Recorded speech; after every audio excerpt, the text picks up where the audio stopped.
to just dive right in, and we'll go around the table and introduce ourselves. I'm Essie, or Erin Spencer, your dungeon mistress, storyteller, and ensemble for the evening. My pronouns are she, her, or they in a pinch.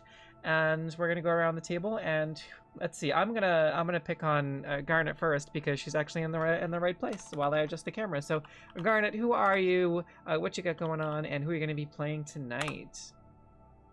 Hey y'all. Excuse me while I adjust myself as my foot is already falling asleep.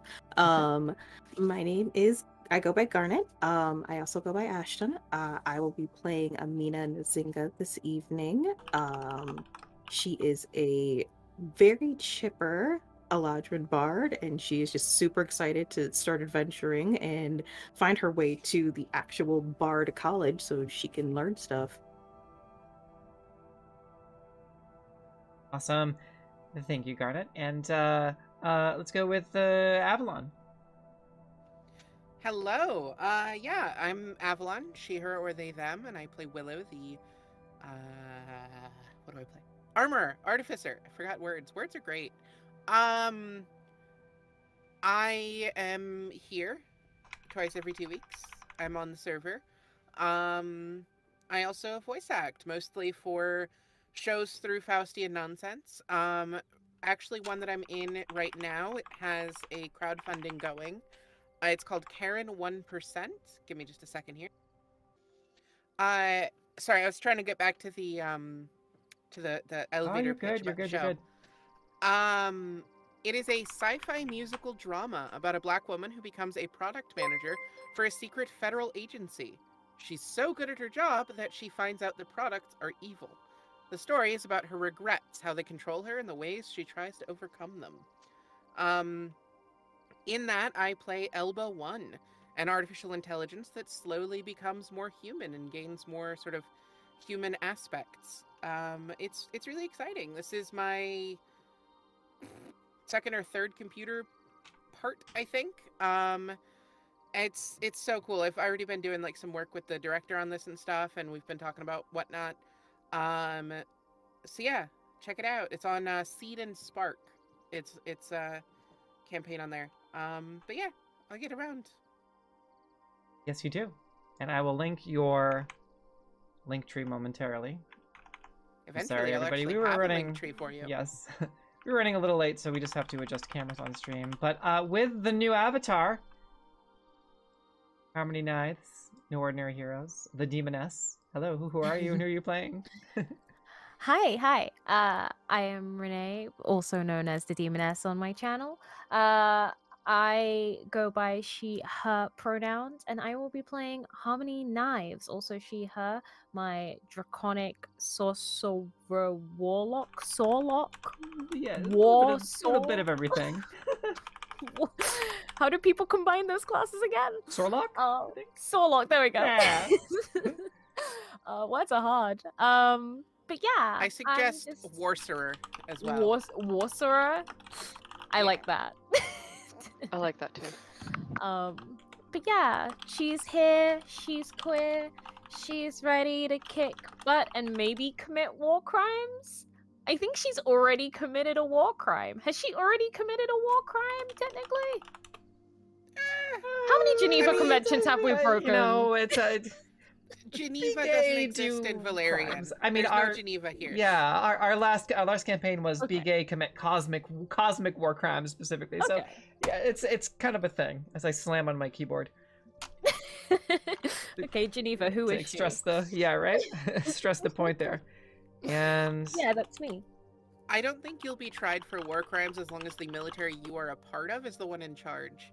Do with that information what you will. But the system condones your actions currently. Yeah, that is true. That is true. And really excited to see the new avatar. When she jumped in, we're all like, hey! And also in the same vein, what? And I was doing the same thing earlier. So Rory, with the new avatar, which I was just as excited about, but I screamed about a half an hour ago. And with Renee's, it was kind of like, surprise, now we're going live. So let's everyone else scream and geek out about Kinela. And Rory, what you got going on? And tell us a little bit about your new avatar. Oh, I made it. I made it myself with my hands and my iPad. So I do art, and like, I'll do art for you, you know, in exchange for money. That'd be cool. I am Rory. My pronouns are they, he, and I am playing Key, this lovely warlock, whose pronouns are they, them. Awesome. And who would like to do a recap for either a luck point or DM inspiration?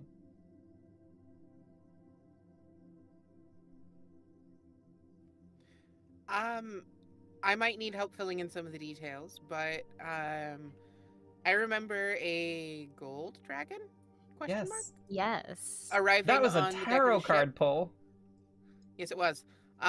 When we were still outside Halivas, and it essentially said that the dragons were going to protect the gods from us, which is fair. We can't be trusted. But after that, we went back to Halivas, switched ships to the Intrepid, a ship that Willow actually came to Halivas on just a couple days prior. After that, we set out for Bastion's Hold, which took about a 10-day, a little less than a 10-day. And that's where we currently are. I know I'm missing something, but I can't think of what it was. But I know that the dominant part of last session was us traveling to Bastion's Hold and getting some like RP and stuff. I remember spooky dream vision. Maybe not dream, maybe a vision. Yeah, a little bit of both. Yeah. Shared dream, Harmony, Amina, Mabel. Yes. I remember now. And we decided to put a pin in that. And tuck it away in a little compartmentalizing Little trauma pouch. boxes. Yeah. Yeah. Put it on the highest shelf so we don't have to look at it. Wow, look at that! That level 7 problem. Now let's just bump it up to level like 20. Let's just never come back to that until the epilogue.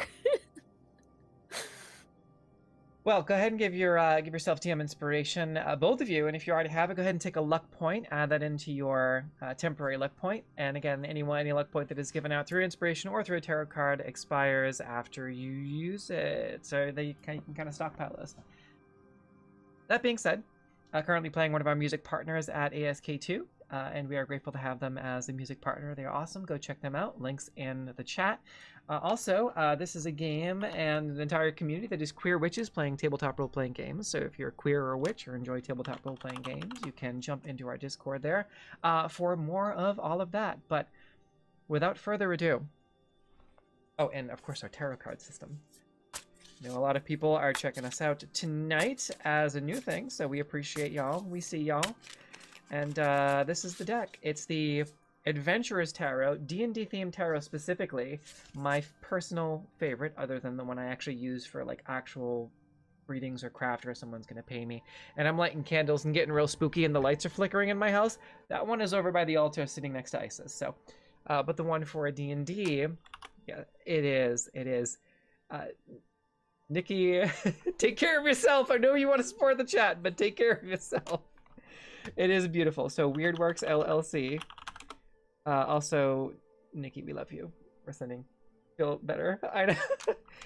There it is. It's the Weird Works LLC Adventurous Tarot. Were you going to say something, Evelyn? Yeah. Before we dive into Bastion's Hold, can I sort of have a little retroactive thing during the ship? Yeah, totally. Trip? Probably on the second day after things have had a chance to sort of marinate. Mm-hmm. Good word. At some point, Willow would very much like to come to harmony with the little basket of fairy berries that we found in the forest. I was promised science, and we did not do the science, and this must be rectified. The science is going to be eating a berry together, but that's beside the point. No. Patience. The science is going to be me supervising you, darling, eating a berry and documenting the results. Right. Okay. I think just in case, just to avoid any issues, Willow would get out of her armor and unstrap the prosthetic arm just to like make sure there's no issue with the mechanics or anything. Because she doesn't know what she's gonna do. She doesn't know what she'll do when she eats it. And then she'll sort of look at it for a second, see if there's anything like noticeable about the berry, anything that leaps out to her. She is determinedly not a chemist in any sense, so Trial and error, baby. I'm Okay. assuming she doesn't notice anything off-putting. It looks like a berry, I guess. Okay. So who's eating Does the... it? I'm Okay, asking yeah, you. no, it looks like a little blueberry, but it's particularly fat and plump, and it has a little sheen to it. And it's sort of, yeah, it looks like a blueberry, but a particularly delicious blueberry. Okay. Yeah, then she'll just throw it down. She'll eat it. Anyone else? Harmony. Amina is watching. sitting there with like a healing spell like on deck just in case this goes terribly wrong. Okay, so I want just to imagine Willow. this is happening. I want to imagine this is happening while Mabel is baking cookies and stuff. Like, So she's Oh, not boy. there to like stop Willow. you. Exactly. Willow was like, "Quick, Mabel's busy. Let's go." Now's the time. We ride at dawn. Go ahead Now's the and make a Constitution saving throw for me. Of course. A. Yeah, she popping off. These were obvious Fade Trap berries, by the way, for anyone that needs additional context. Like little basket of miniature berries, or like a little miniature basket that had full-size berries in it. Kind of an interesting juxtaposition there, but I'm going to resist the urge to use a luck point on that. That's a 10. Ooh. making me change the music and everything. Yes, let's go. Ooh. Quick trip to the Feywild. Let's go. I mean, at least we have a guide. That's very true. And you Also, know what? Willow's girlfriend that she didn't tell she was leaving for Halivas. Oh my Is god. from the Feywild. She hasn't told anyone that. She's a dream druid.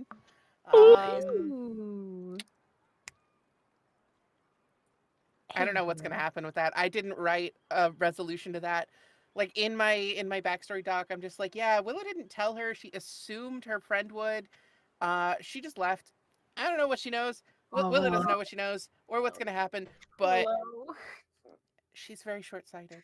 She was excited. She was thrilled at the prospect of this beacon, and she dropped literally everything to go pursue it. The Even leave a note. Hey, She we'll left- be back in She 3 left months. a note. She left a note for her friend that she was going to do stuff in Cassandros with, but she didn't have a chance to like contact Bloom, and it's a whole thing. Anyway, I'm sorry. What were you saying, DM?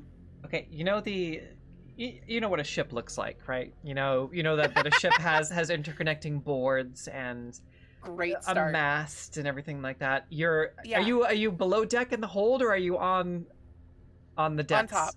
Okay. On top, so that if we need to throw up, it's the Okay. I'm can. very So the excited. first thing you notice is that the mast and the ship itself starts to breathe. And it's just kind of like, oh, okay. You know, everything breathes. it- Including the it- wood. The wood is just kind of like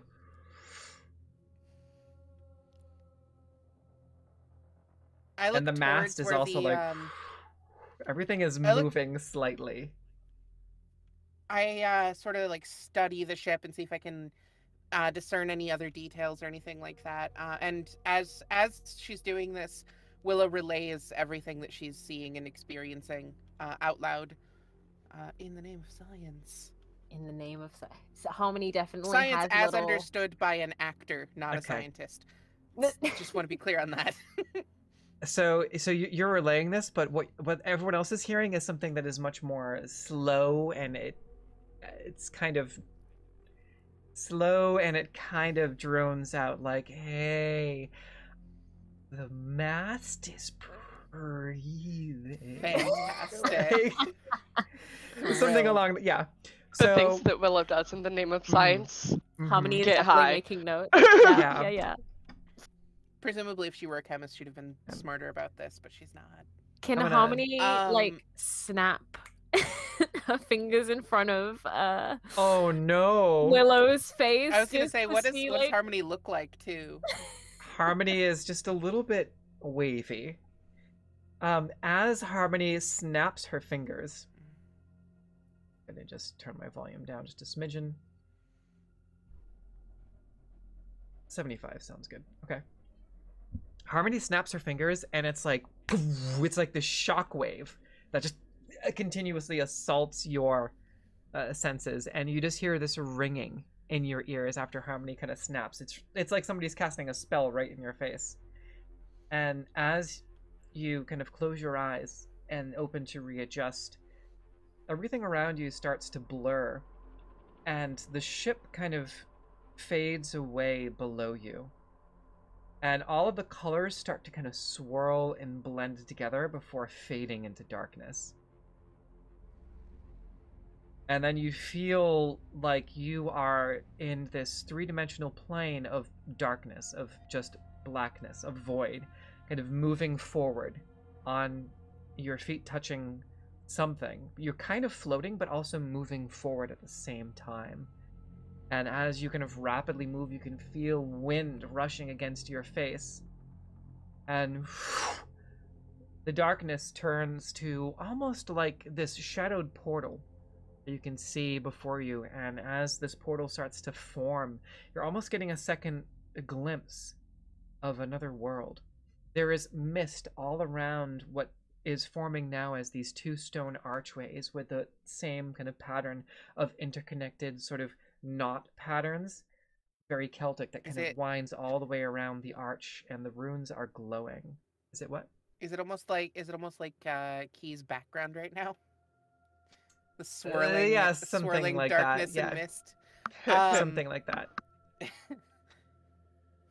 And as you kind of gaze through the portal, it kind of envelops you, and there's just this smoke, as if you're looking through a veil of smoke.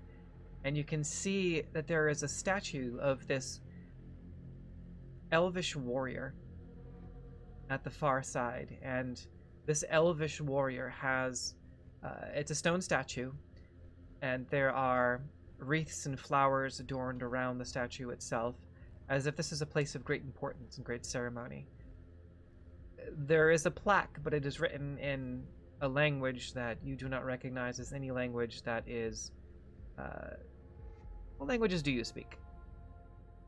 Oh, Willow, I think she only speaks Elven and Dwarven, but let me check real quick. That's going to be important. Elvish, Dwarvish, and Draconic, interestingly enough. Hey. You do not recognize any of the languages here. Whatever it is, it's a stylized language. But you can see there is a woman who is kneeling before the statue. And you just hear the faintest sound of sobbing. What does the woman look like? The woman is dressed entirely in black, like this sort of black dress that has, it's sort of like long and wispy, and it has this train behind it that is sort of this semi-translucent silk, and she has a hood over her head. Otherwise, it's just sort of like silk, like a silk satin cloth, almost like a velvet in certain places. But otherwise, it's sort of like this silk blend.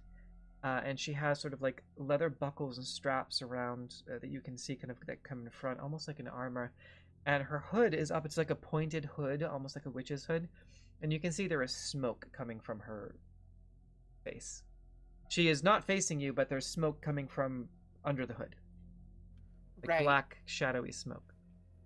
How far away does this person seem? I know I'm like glimpsing through a portal essentially, but... Right. So you could technically step through, but everything is kind of like moving and undulating back and forth, so it's hard to get a good grasp on distance, because you're kind of always perpetually moving in and out, and it's kind of the world around you is also breathing up and down, in and out. Well, and the rocking of the ship probably doesn't help, like the actual rocking of the ship. Okay, so my question is, how present, like how cognizant is Willow currently? Would she have this sense of like, you know, being aware that she probably shouldn't step through any weird portals? Or is she too sort of gone, as it were? My response is to not answer that.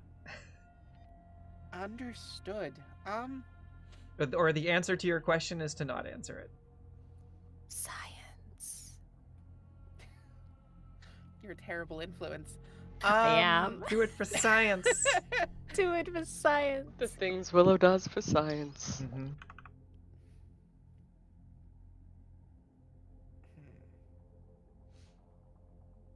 So she describes the scene that she has experienced so far, and I know you said it's like that slow sort of I'm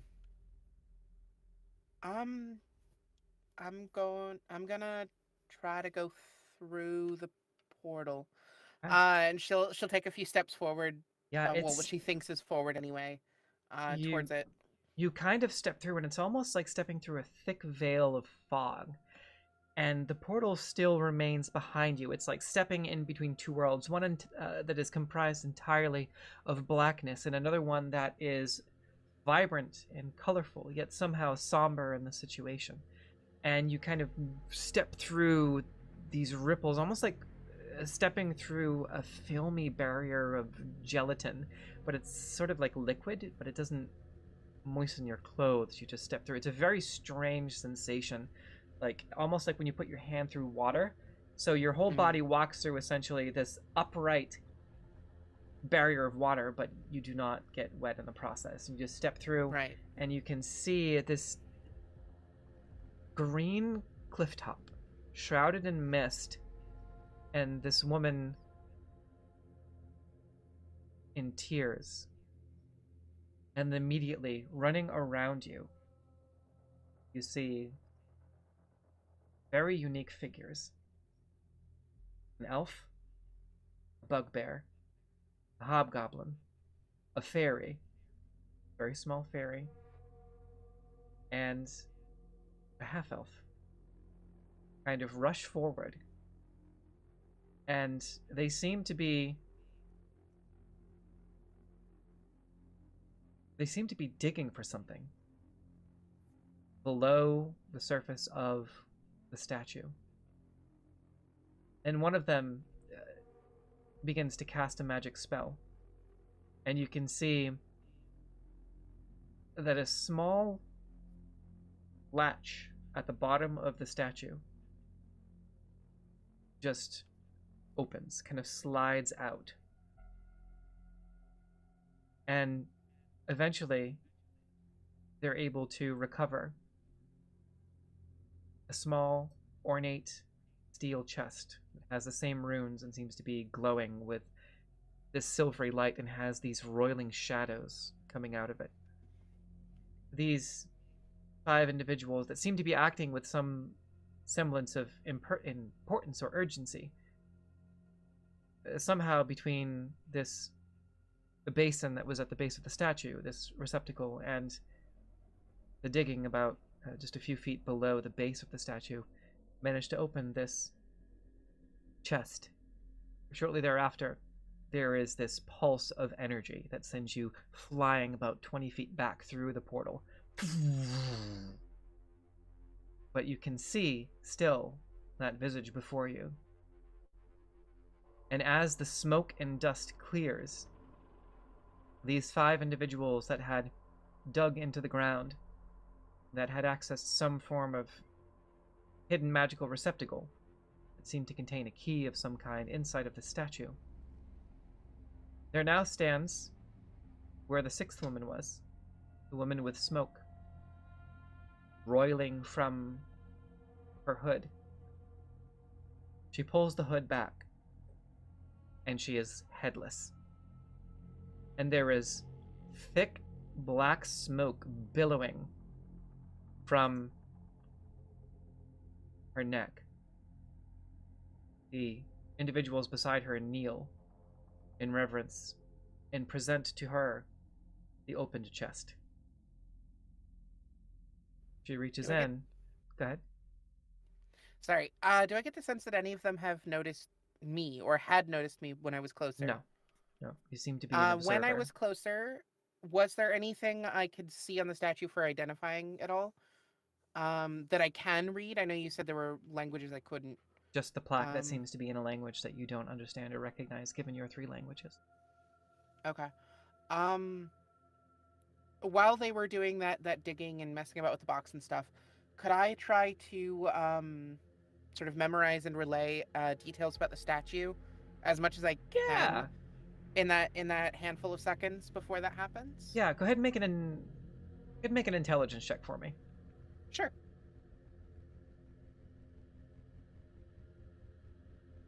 Just to see how well you memorize this trip. It's 21. Ooh, okay, yeah, good to know. Memorizing facts about the statue. Okay. She reaches into the box.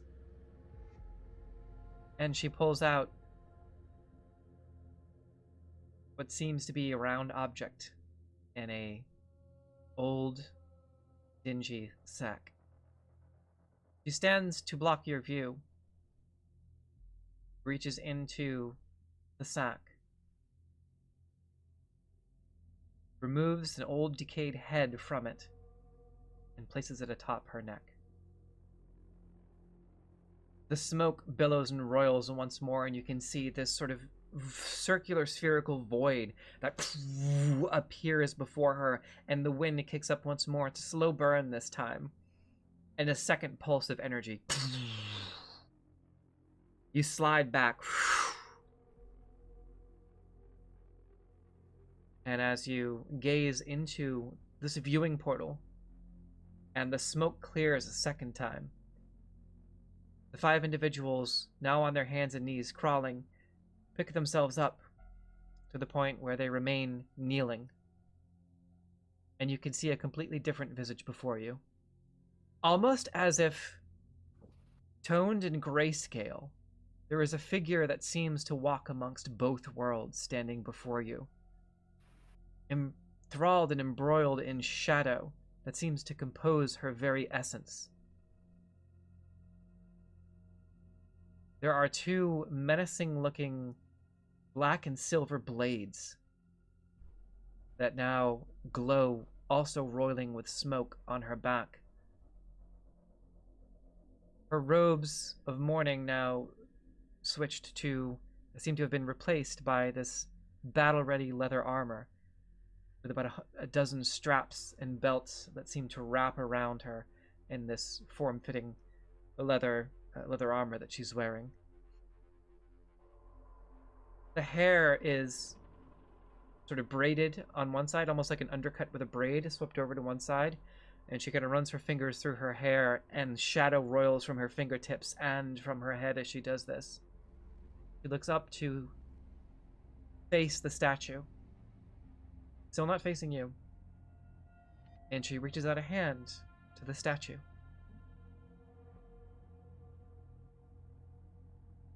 And everyone remains kneeling. She slowly puts a hand back over her heart, and then to her side. Takes a deep breath. Smoke comes out with her exhale. And as she turns, you can see landing behind her a black unicorn with a horn that sparks with electricity. It also has wings of raven down. And as it lands and kicks up a gale, these other 5 struggling to maintain their composure. The unicorn itself also seems to be sparkling with electricity and atmosphere of some kind. She runs a hand over the mane of the unicorn, eyes glowing with purple shadow flame. And then slowly she turns, her eyes glowing a pale crimson. She looks directly at you, just turns her head to the side. And in that moment, you just feel a snap like a falling dream. And you are on your back, looking up at the sky, approaching Bastion's hold. The rest of you, very concerned for Willow, as she was unconscious for several hours. Oh. Hours? Several hours. several Had hours. a fucking impromptu nap on the deck. I'm assuming everyone is standing around you in a panic, but Mabel likely standing beside you, trying to make sure that you are okay. She never stopped breathing. Her heart rate increased exponentially. But beyond that, here you are. So that wasn't a good idea. Go ahead and make another Constitution saving throw for me to see if you vomit immediately. Oh no. Oh, you got those berries. I'm not gonna make it. She does. Yeah, I could make it. I don't mean like it won't work. Yeah. I mean, I'm choosing not to make the save. Okay. She vomits. Yep. Yeah. She starts to sit up, lurches a little bit, and like scampers to the rail to throw up over the side.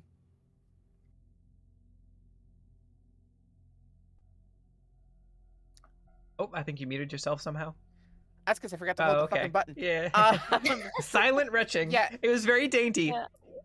I actually dated a girl once that had like, she was like, I gotta puke, and I was like, what? And she got out, and all I heard was, eh. That's it, just like a, eh. And I was Oh like, my what? God. And then there was a like, eh. I'm like, are you okay? She's like, yeah, I'm good. We're good. Yeah, after Just like that. After a few, after like 30 seconds of dealing with that, and when she's like sure she's done, she sort of like turns back around and slumps down with her back to the rail and just sits there for a second.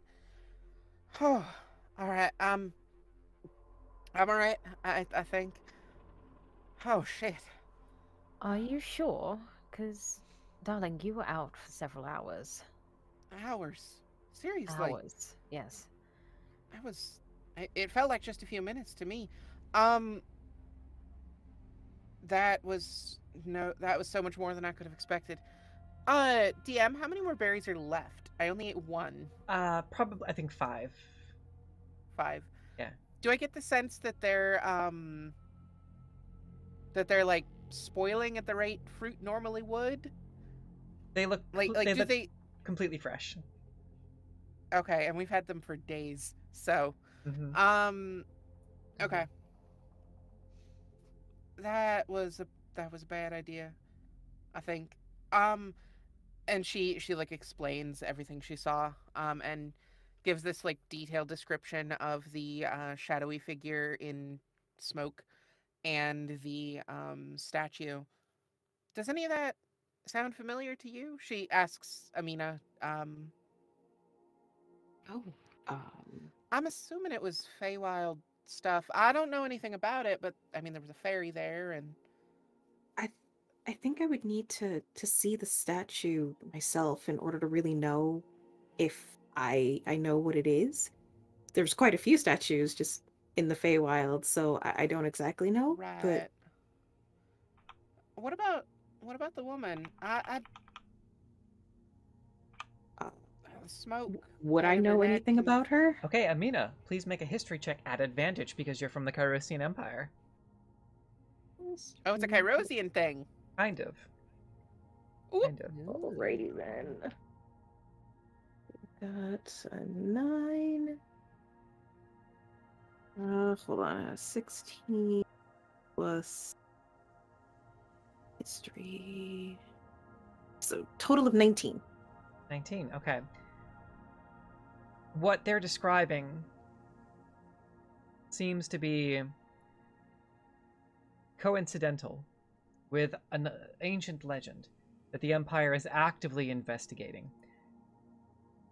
You know that the Empire is currently involved in exploration and expansion in the southeast of the Conspires, in the Iridian Ocean. And let's type it Iridian. In the Iridian Ocean, to the southeast of the main continent of Karnos. There is a lost ancient land there. That would be the equivalent of Avalon. Actual, not Avalon, our Avalon, but, you know, the land of Avalon.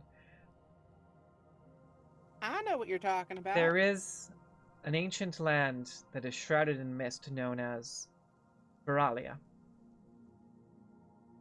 And it's rumored, or so the legend goes, that an ancient warrior by the name of Avarisa, an elvish archer, fought alongside her partner during the Second Infernal Crusade against Ariak the Betrayer.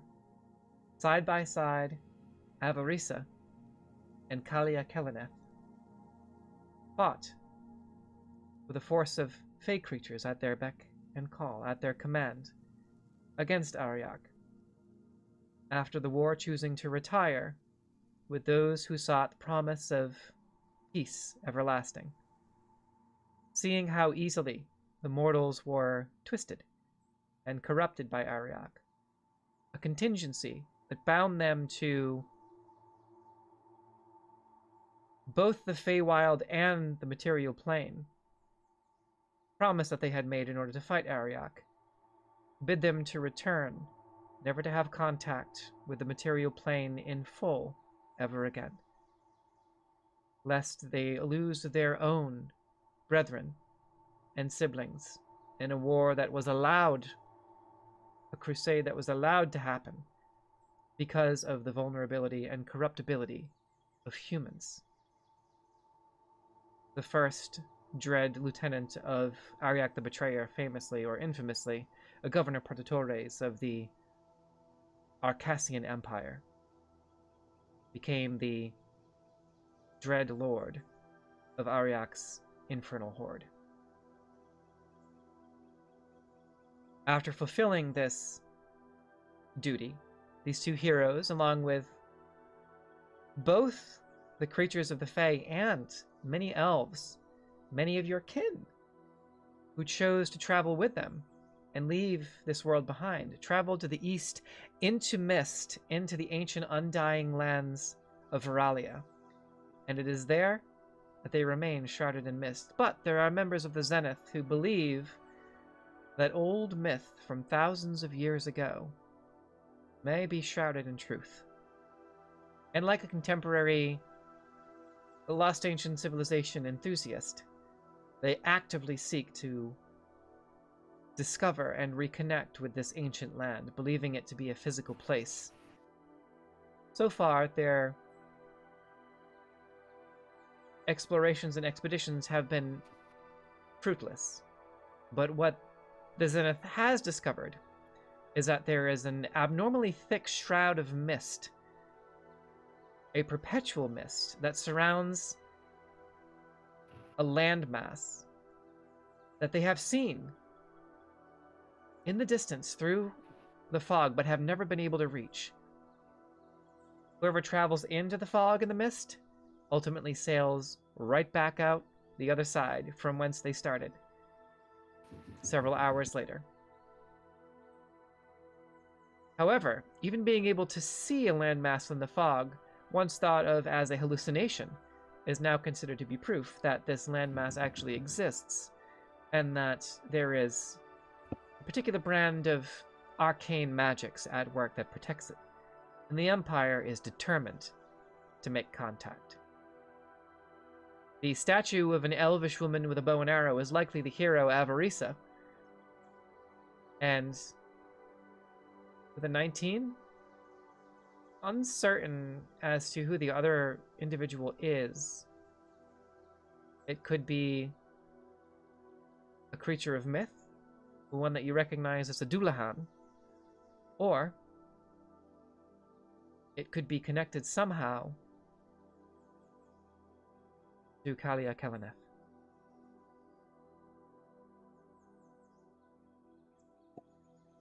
So Amina will relay all of that back to the group and then just say, I'm not sure if that really has anything to do with what we've got going on now, but I mean, I always love learning about my home country, so if you want to check things out later.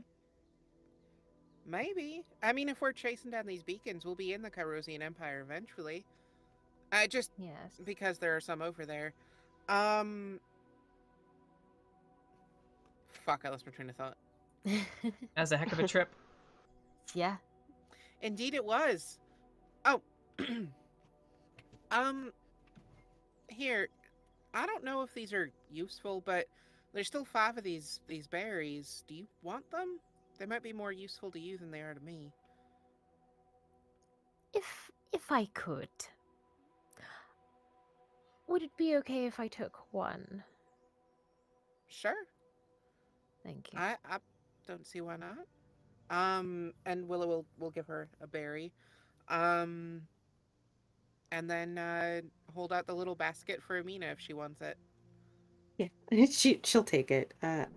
I will happily be the keeper of the berries from now on. And then I just kind of like put my finger on Khadija and just be like, these are not for you. Do not eat them. Oh my god, can you imagine Oh. DJ eating them? That's Oh, our next no. BBEG.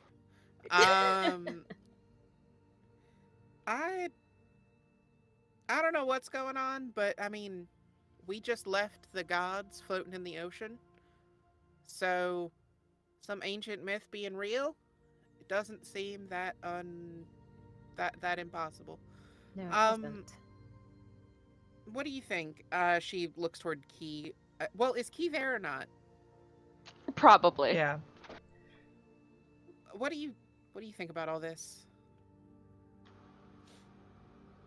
It is not something that I wish to consume me. I have much more important thoughts than berries. Right. Okay. I'm just gonna sit here for a little bit. You have water? Do you need water? You were unconscious and then you threw up kind of a lot. So do you need water? Yeah, probably. And she'll like get up and slowly walk back toward where she left her armor and arm, and retrieve a water from her bag. That's a good idea. Oh, hell. Oh, my mom would kill me if she knew I was doing that. All right. You're sure you're She fine? just like yeah? pauses. She doesn't say anything else. She's just like not sure what else to say. She's just standing there drinking water. Sorry, what were you saying, Harmony? You're sure you'll be okay? Yes. I don't know yet, but I don't hurt or anything. Ship's no longer breathing, so that's something. Yep. It was. I choose to assume. I choose to assume that the ship had like Pixar's Cars style eyes. And Oh teeth. no! Oh no! Ciao! Can you imagine riding on a ship that says Ka-chow. I hate it. Yeah, but you have it now. It's in your brain. It is in my brain. Yeah, that's pretty much it. I meant to do that last session and forgot to like talk about it.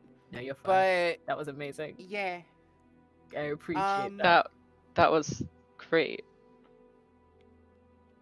I think Willow will just take the rest of that day to not be in her armor and not be wearing the prosthetic arm for a while, and just sort of processing and drinking water and eating bready things and stuff. Very good idea. Yeah. And just mentally trying to make sure she doesn't end up accidentally telling her stepmom that she took drugs on a boat. They were Fey drugs, Yes. so they were even more potent. Yeah.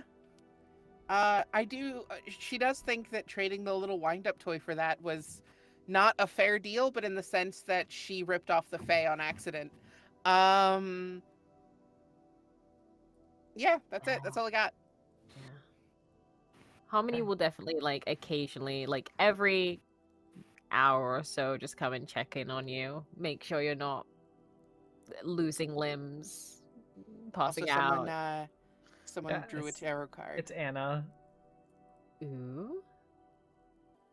But yeah, I assume she's okay. She would just, like, probably wander the deck a little bit just to stretch her legs, and you'd probably see her doing some some like stretches and massages of her shoulder, of her left shoulder where the arm is gone, and just sort of like working out those muscles and tendons and stuff. Yeah, I don't know. She's deliberately not doing much at the moment, so. But I assume she's fine. It's up to the DM whether or not she is, but I assume she's fine. Okay. So are you in the hold currently? I think she'd stay up top. Okay. Fresh air. Just to stay like in the open air in case she throws up again, and not wanting to be in a small space if she can avoid it.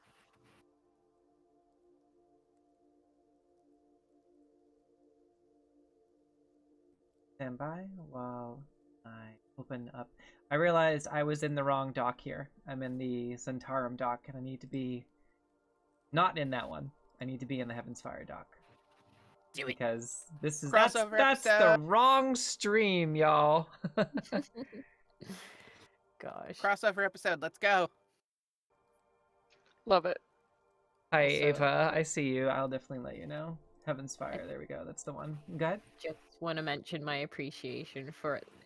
Whether it's a Doulahan or not, that just I love the whole imagery of everything that happened in that vision. It's so cool. Thank you.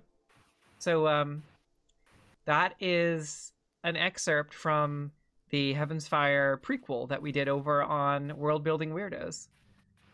There was an entire Heavensfire. It was the precursor to the prequel, and it was kind of like a teaser that we did of the world, and it is of the third faction. The third faction that we have yet to actually formally introduce in this game. So, Exciting. yeah. I also very badly want to just like meet these people that are seeking the lost civilization.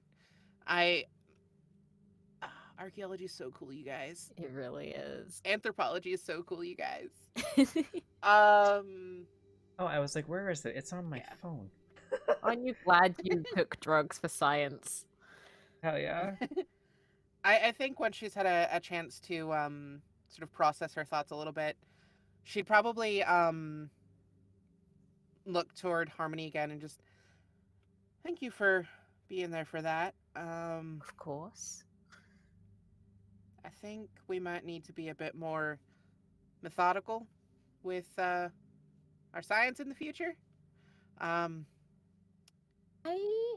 think we were as methodical as two people who aren't the most proficient in that kind of science could be. Trial and error has its ways of both working and not working. 50-50 chance. Sure. I mean, you're alive. I am alive, probably. Unless we're all dead, which I don't think is true. But That would be a right shame Sorry. if we all died before we got to Bastion's Hall. level 3 TPK, let's go. We got 2 tarot cards waiting on the deck, so Mm. you know. Mhm. Yeah, anything can Um, happen, really and truly. Oh, Truly. I meant to tell y'all, since I had missed the tail end of last episode, Session. that Yeah. yes, that Key would probably be spending that time like reading and really reading, doing a lot of journaling, small talk here and there, but not initiating anything, and trying to do something possibly from the book that they're studying. So it's been about a week. Are you proficient in Alchemist Kit? Absolutely not. Okay. Go Not ahead yet. and do me a favor and roll a series of 3 intelligence checks for me to see how well you're able to pick up on what's in the book. Yep. Kind of. I do have just a note to the party in general, honestly. I do have the ability to create a set of artisan's tools if needed. So if someone wants a tool set of some kind, I can make them. If we need them, if you wanted some alchemy tools. Yeah. Okay. I have 11, Mm-hmm. 21, Mm-hmm. and 15. Go ahead and mark off 2 out of 3 needed to gain proficiency. The next time you have downtime, you can try and get that third one. You're getting close. Yep. 2 out of 3 flashes of insight. 2 out of 3 flashes of insight or understanding needed to gain proficiency based on your mother's writing. So, good use of downtime. So many I tarot know. pulls. I got 3. So, ooh. Oh, that's one we have not seen before. Okay. So, first and foremost. That's exciting. See. Amina, do you have a chosen deity, a preferred deity that Amina follows? Yes. Just 1 second. Okay. There's a lot to choose from. Yeah. So I'm gonna pause and come back and let you look that up. Mhm. And I'm gonna shuffle Ava's to the front. And we'll come back to Anna's. Because Anna's is very specific to, given the current party composition, might be specific to Amina.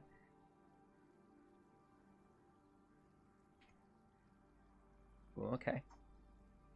Inverse. So, Ava's.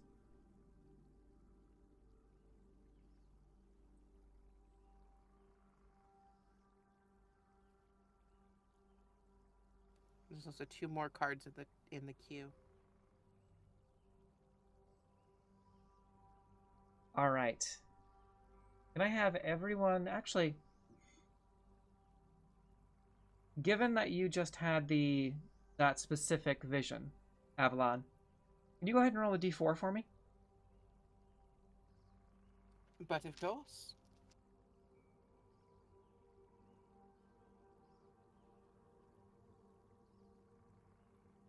That's a 2.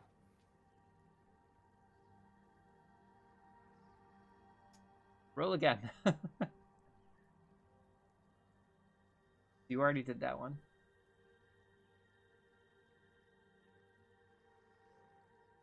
That's a 3. Okay. All right. Have all of you seen Feyrondale, or was it just have any of you actually seen the fairy dragon above game? Whoever was on the ship when that other dragon. I think Willow's the only one who didn't. I right. think Willow's the only one who didn't because she was downstairs. Okay. So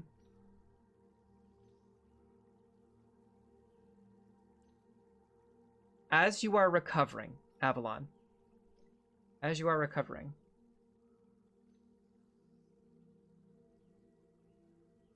you hear a voice from over your shoulder. It's familiar. You heard it recently when you encountered the dragon. It is the voice of that strange fairy dragon that you had encountered that turned back into a bird and gave you all pause for concern. It's now a beautiful feathered parrot. But you hear that voice from over your shoulder. And there is nothing there over your shoulder. It's telepathic speech. And as you look around, you can see over on Key's shoulder is that vibrantly colored feathered bird. And he's looking directly at you. And the telepathic speech that you receive is, "That was an interesting vision, was it not?" I think Willow replies out loud because she doesn't know that she doesn't have to. Right. I don't think she's had any experience with telepathic speech to this point. So all of her replies are out loud. Yeah, it was. Do you have Who is any this? idea who that was that you saw? Not in the slightest. Oh, go ahead and look over at Kinela. You see that beautiful bird? And just kind of spreads his wings and does a little preening, like. Whacks Key in the head with his wing while he does yeah, so. Yeah, Key, the He wings absolutely on the open gives up. Faye the dirtiest look. Like, why? And you're like, and he says, "It is I." But enough about that. Do you have any idea who that was that you just saw in your vision? Only what Amina said after. Should I know who that is? What you saw was a premonition of things already in motion. I would be remiss if I told you more. I simply cannot. Call it, Can't or won't? I value my existence, so I cannot. So won't, because you're afraid of what'll happen. I cannot! There are Whatever you rules to say, bird. follow.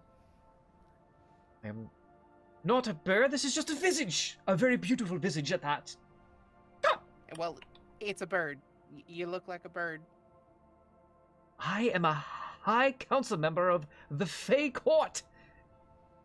I'm not simply a Yeah, bird! right now we're on a boat in not the Fey Court, so Miss you're a me with bird. this logic.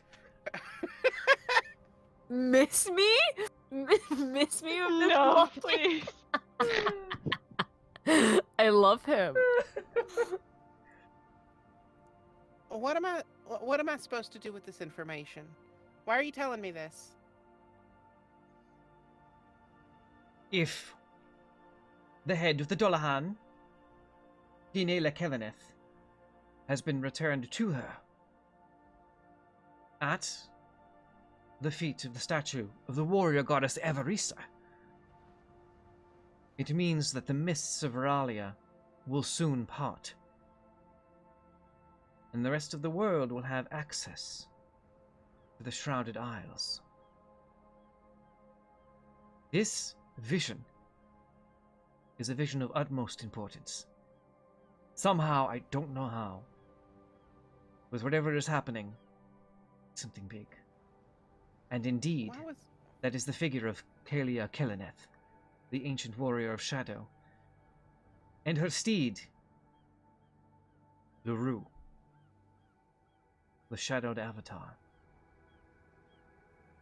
why am I getting this vision? Why are you telling me this? Because you ate the berries! I ate a berry, but You ate one berry and it gave you a hallucinogenic vision of the future. The events What have the hell am I already been set in motion. so what am I supposed to do? That's halfway across the world. Not expecting you to do She's anything. very exasperately arguing with the air around her, by the way. This is all out loud. I want to be super clear on that. But I fear that your friend, Amina, the empire within which she dwells, have already been searching for this isle for some time. It might be prudent to fill her in on the situation and affirm her thoughts. This is indeed Kalia Keleneth. And, as I said, if her head has been reunited with her body, the mists around Veralia will no longer exist. As part of a sacred act to seclude the island and to secret it away from the rest of the world, she removed her own head and placed it in a sacred iron box. A sacred rite of self-sacrifice that, if having been reversed, has been, in fact, reversed, the mist that shrouds the island will fade quickly and indefinitely. The Shrouded Isles are not just one landmass, but several connected by multiple bridges made of pure crystalline rainbow color. An actual rainbow bridge, yes. Exciting. I don't know what to do with this information other than give it to Amina, so Just keep it in Thanks, mind, because I there are larger guess. things at work. I felt it prudent to help you make sense of this vision that you so hastily rushed into, consuming one of the sacred berries on a ship. I'm assuming that I that had was no- not pleasant. it wasn't. I didn't know they were sacred. I didn't know anything about them. They just looked like blueberries. Well, you have now partook, and now this is a vision and a knowledge which you must bear. Fantastic. All right. Well, thank you for all that. I'm gonna go elsewhere now. Yes, yes. I've had enough of this anyway. All right. So that was additional insight granted to you by Ava's card, which now this is kind of a big deal. So this is filling in the gaps indefinitely. So confirming this is indeed Kalia Kalaneth. Her head's been reunited with her body. The mist around Veralia is gone, and if that's the case, the Empire is going to bump into that isle real soon, imminently, like within the next few days. And he said that this is a vision of events that are already in motion. So kind of a big deal. Yeah, introducing and now you have this knowledge of exactly what's happening on the far side of the world. So that is Ava's, and that is from the Fae. So this is the Fae card. Very beautiful. Weirdworks LLC. Can you throw those names you were saying in chat, please? I'll just share it in the Roll20. And with Whatever that card, works.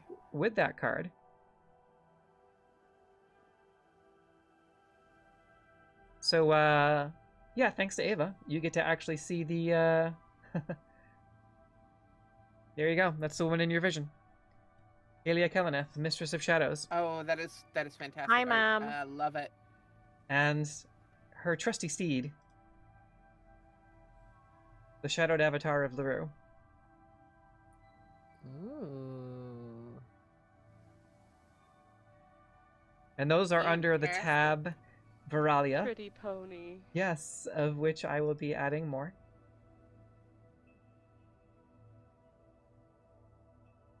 And that's kind of a big deal. By the way, Amina, did you figure out who the god or goddesses that you worship, or that you follow or acknowledge? Yeah.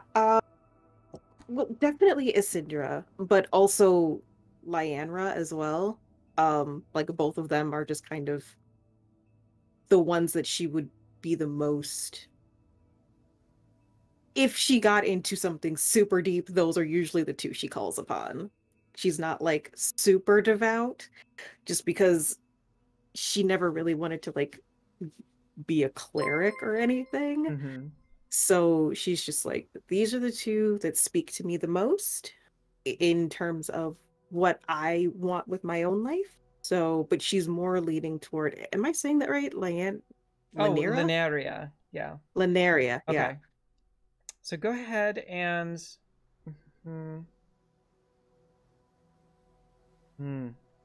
That's good.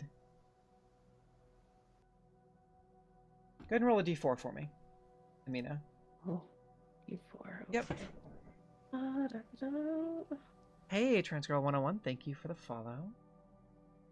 We have a clear quartz in the mix too. Ooh, For I once got we a actually... 4. I don't know if that's good or not. That's 4 mermaids that come and try to kidnap you. Okay. I don't think that I have to try very hard. This one I have to look up. Oh, thank God. Thank God you're here. This cruise sucks. Oh my god.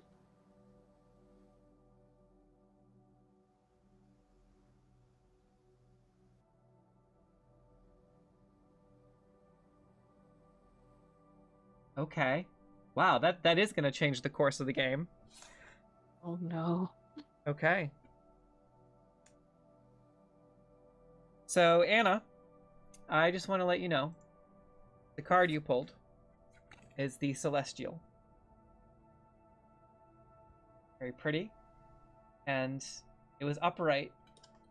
And a 4 on a d4 of rolling a Celestial upright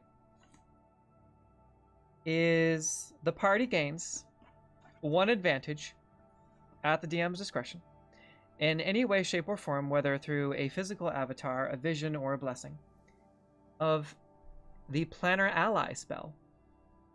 Whoa. So that will be something that we will address as soon as we get off the fucking boat.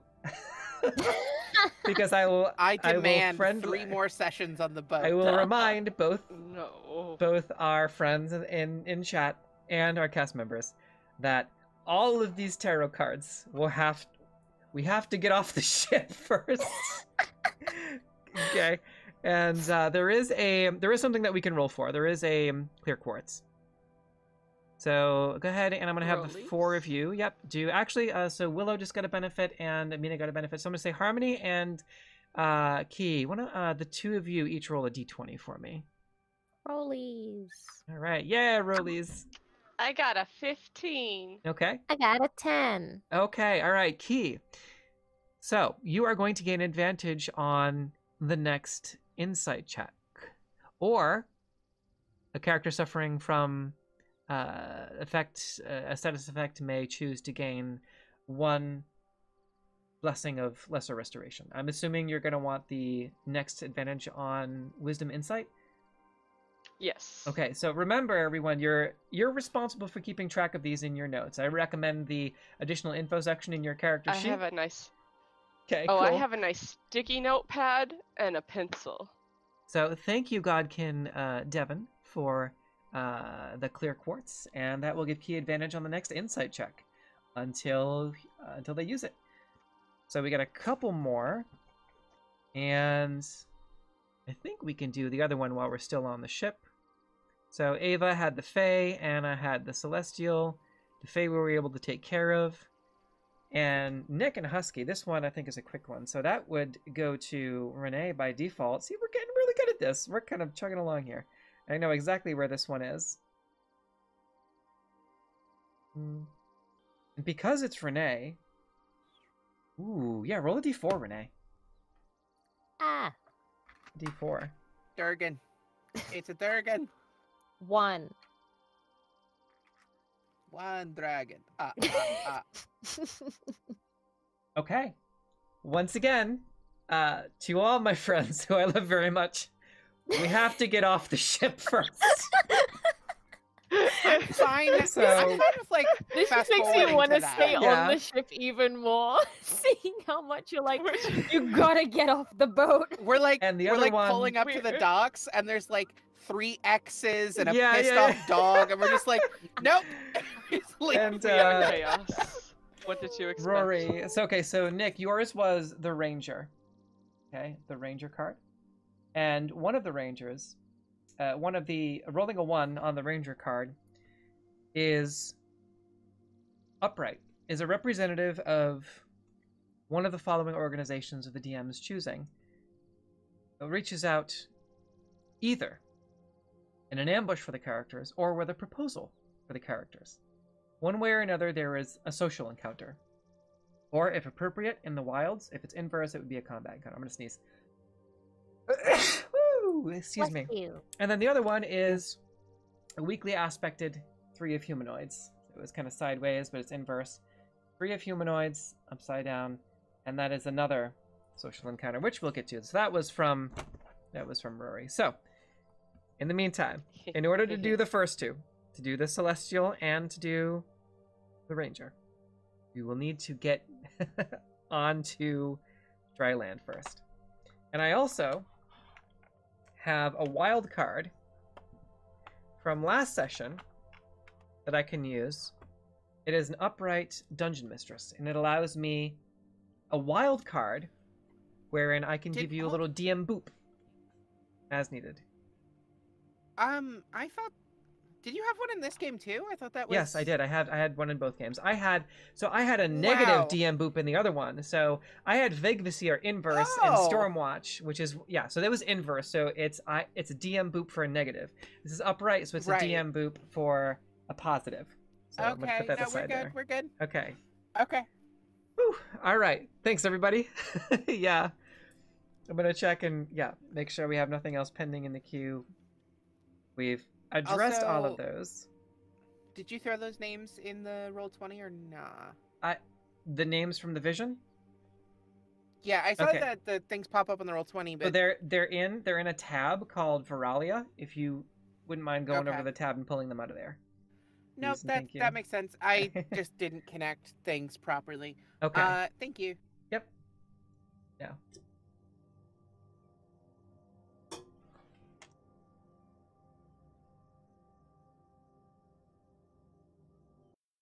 That it worked.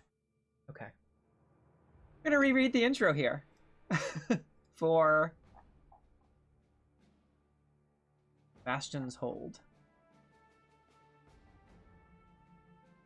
As you crest around the horn of Redantis Isle, a massive expanse of wood, sails, and steel greet your eyes with soaring red banners and grandiose magnificence that only the Vascratoria is capable of. Hundreds of sloops, schooners, brigs, and merchant mariner vessels either wait at anchor or make way out to sea in the direction of the Ark. Sailing towards you now are roughly 20 Vascratorian warships, including 5 man-o'-wars, 11 ships of the line, 4 galleons, and several brigs. Several more frigates and a man-o'-war remain to protect Nilaru Bay. The full might of the Vascratorian navy, the Licuma, has been brought to bear to secure the Ark before anyone else has a chance. As you sail through the bay and into Bastion's harbor, otherwise known as the Bastilla, an imposing, reinforced fortress city of stone and mortar looms as an unwavering giant set upon the mouth of the Sire River itself. The central tower of Meath Aranor rises above all to cast its gaze upon those entering the harbor. Flanked by a dozen fortified towers and lined with rows of bastillae, the impenetrable fortress of Asindra's Hold stands as a testament to the true might of the Vascratoria.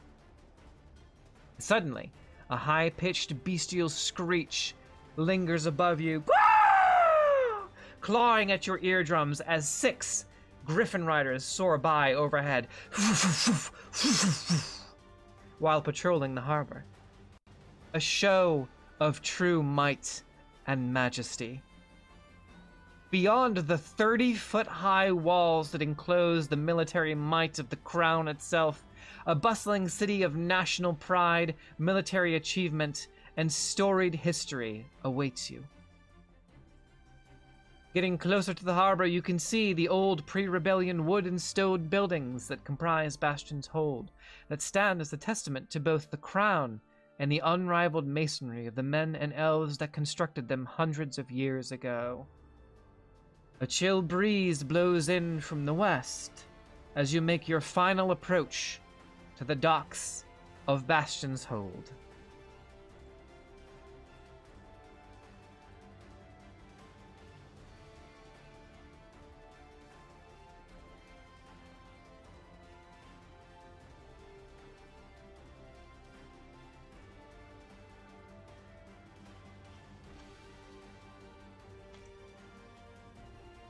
On your final approach, you do see, on a small wooden island, so I forget what they're called when they have like sort of a small wooden buoy in the harbor,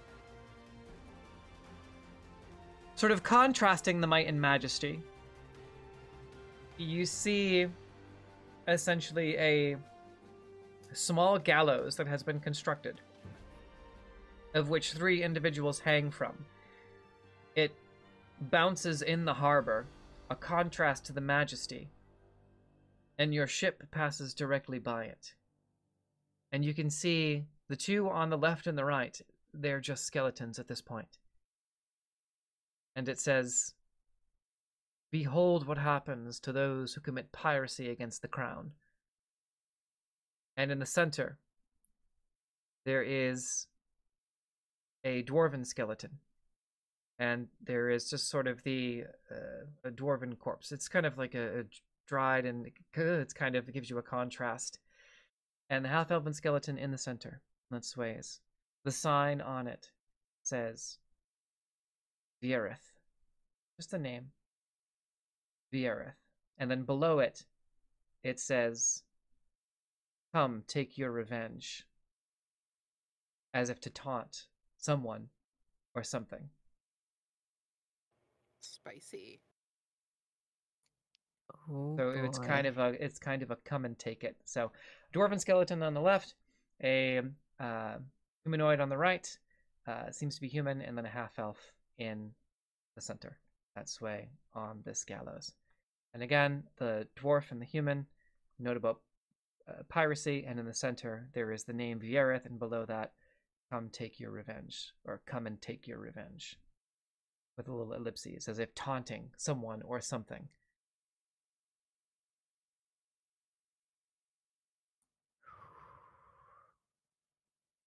Harmony just watches the sight and takes a deep breath,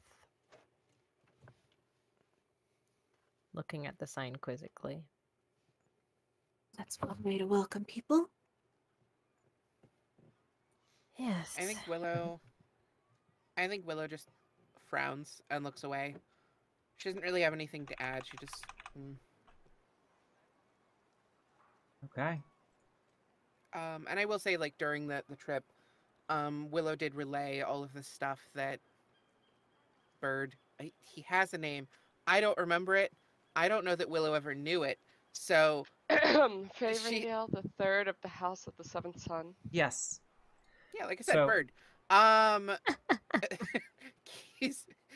She relays what he told her to Amina. Just at some point during the pull up. It doesn't need to be like a whole thing. So she's aware.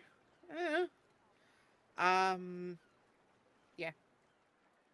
Okay. It's kind of an interesting juxtaposition between the might and majesty, and then the three pirates swinging from the gallows just off the harbor. As you make your final approach, you hear the bells of the ship, and your captain, Eric the Hunter, signaling. Ropes are thrown, and the ship weighs anchor at port. You gather your belongings and bearings, and that last visage took the music right out of your sails, literally and figuratively. As seagulls caw overhead, and the noise of civilians and soldiers and mariners, dock workers and fishers permeates your ears, and the world of a military city opens before you. The gangplank is lowered with a thump, and the ship is successfully docked. As the last bit of ropes are thrown over by the deckhands, you weigh off against the harbor. The captain just takes a deep breath and... Welcome to Bastion's Hold. Happy to be of service. Thanks again, Eric. Thank you for the journey. And he just...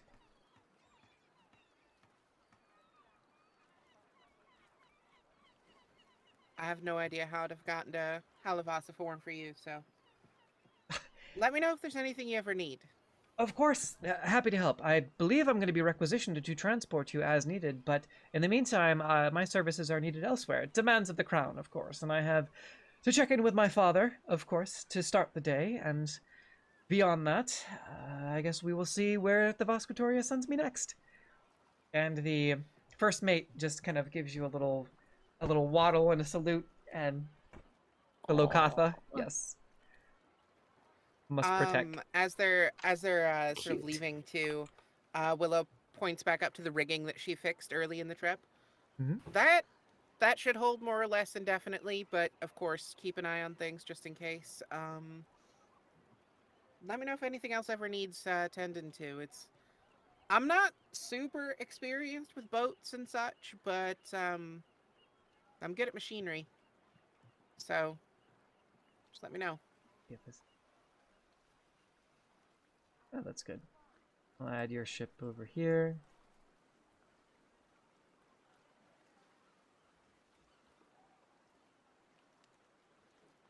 We'll spin it around. There we go. All right, look at that. That'll be y'all. Okay. And these other characters are not... Some of them are. Boom, boom, boom. Yep. Okay. There seems to be a landing party at the docks waiting for y'all to depart. So I'm going to go ahead and, or go ahead and place your tokens on the ship as you have officially weighed anchor at Bastion's Hold. Welcome to the world, everybody. Let's go shopping. Oh no, another shopping episode! Oh my god, yes! Guys, get in, bitches. We're going shopping. Posture I've got, check, like- thank you. I've got like 10 gold. Let's go. Yes. Right. We can window shop. It's okay. I'm going to place everybody on here just in case. So we have Amina, Khadijah, and then I can, from here, I'll grab your tokens. Harmony, Abel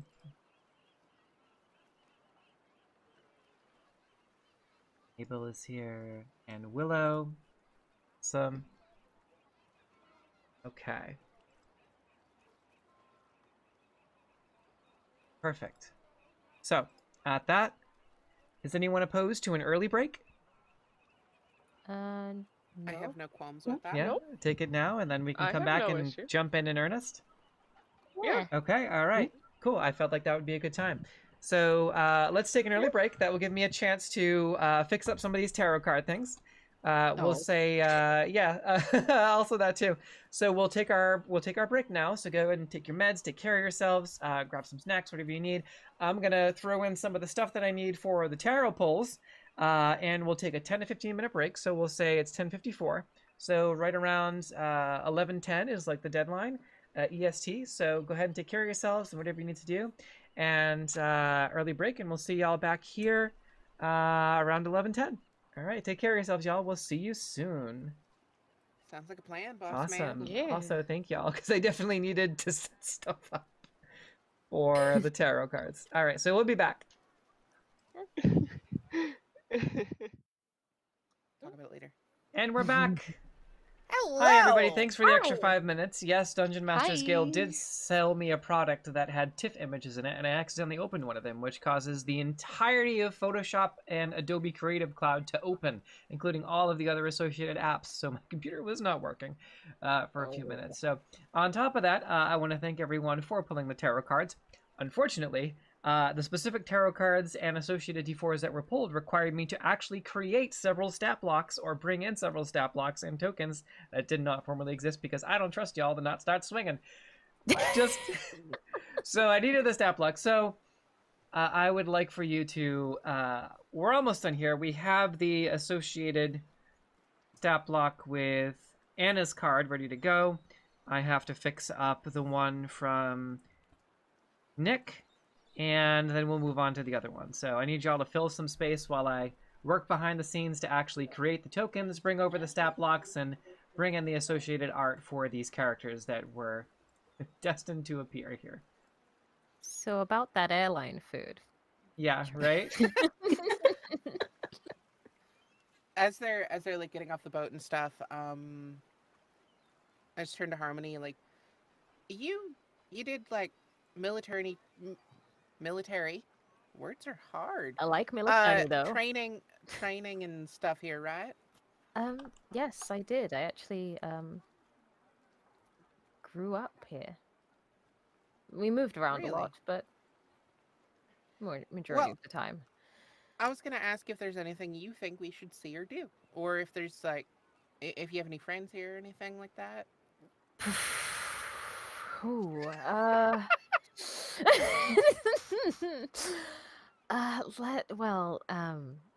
and you can kind of see Harmony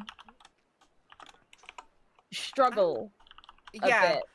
Should that question have come with a I'm trigger sorry. warning?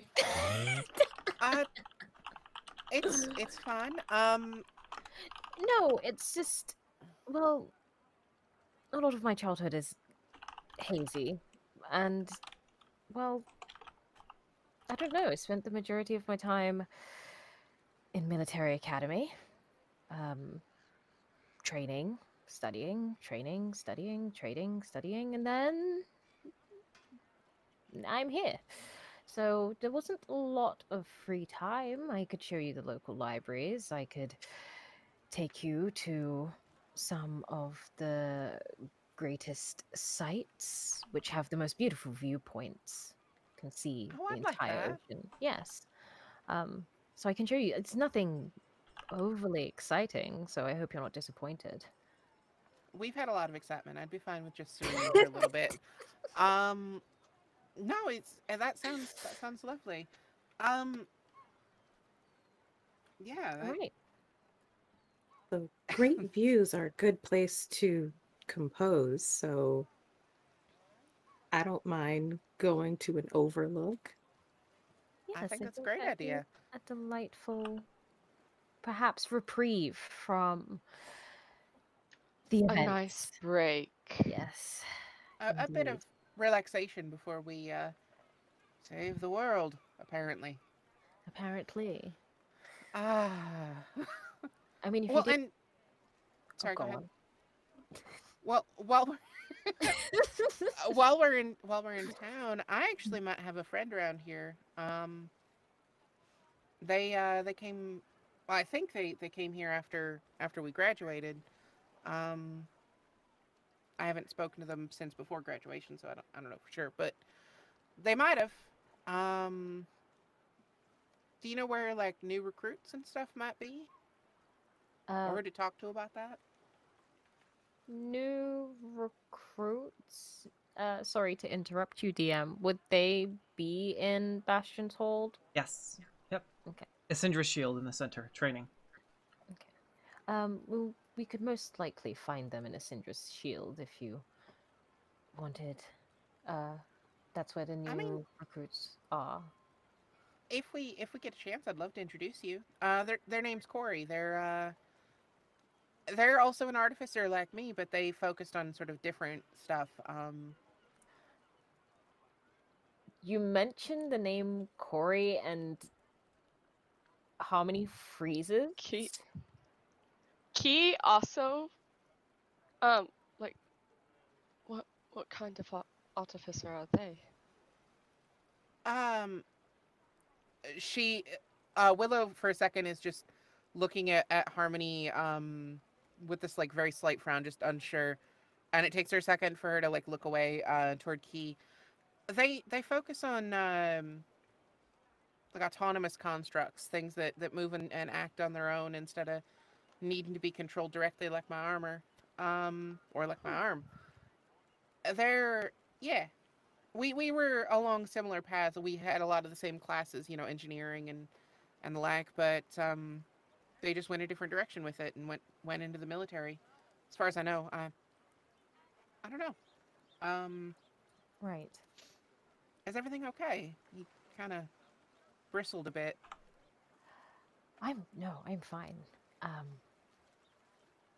Yes, I'm fine. Don't worry about it.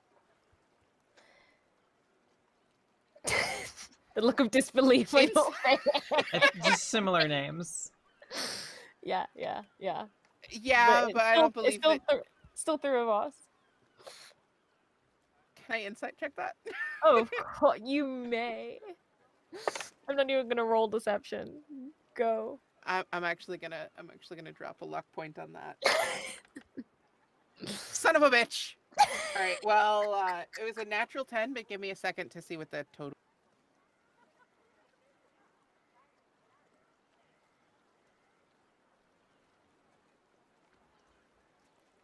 Total 12. You can Did you roll deception? tell. Okay, cool. No. You can tell there was a moment of kind of like recognition and then confusion and then no, it couldn't be. Very quickly across Harmony's face before she kind of like regains composure. She's quite a tough person to read, but you can get that from her body language. Right. All right. Well, I guess let's head in. I don't know. It's.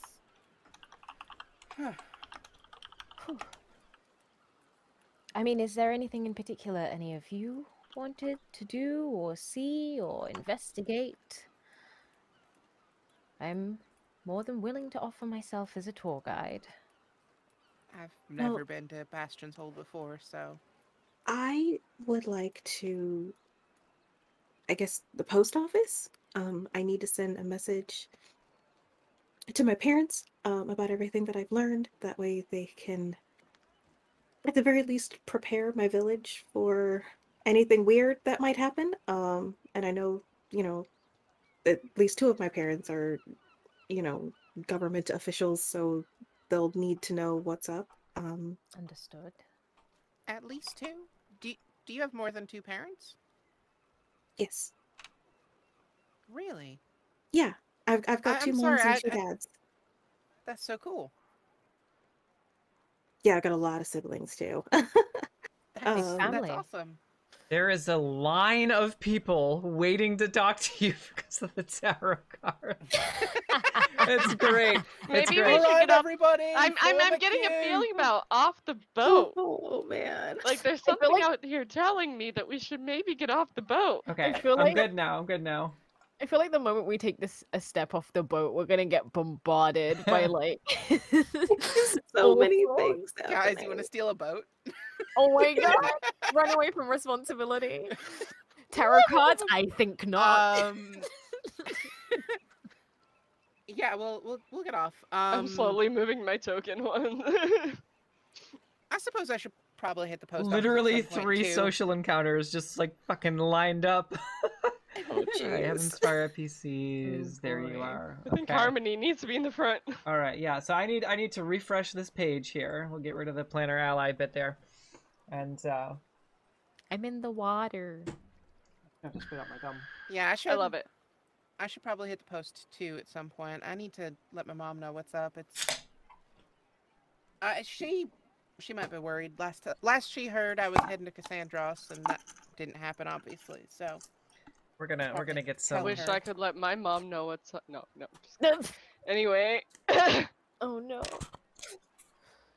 We're gonna light a candle here, just because we got so much tarot energy. Ooh. nice. In a few levels, I think I don't get more infusions until level 6. Willow is going to be making some sending stones, so she can give her Oh. mom one and call home once in a while. Oh yes, I love Her mom needs a that. cell stone. That didn't work. It's like I hope your mom treats it like Skype, where like they hold the phone like way too close to their face. It's like, hello.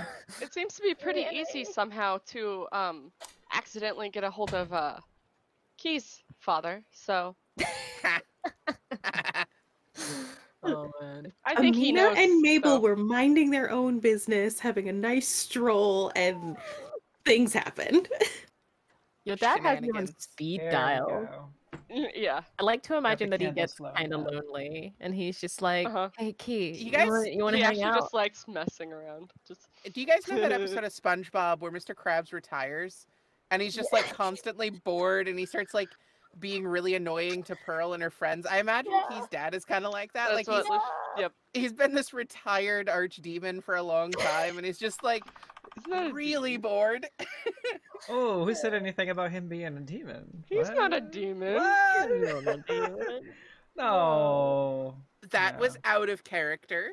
He's just a saucy lad. So, you have made it to the docks of Bastion's Hold.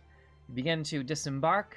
You find yourselves amidst a city of arms and armor, of recruits and veterans, of national pride and military might.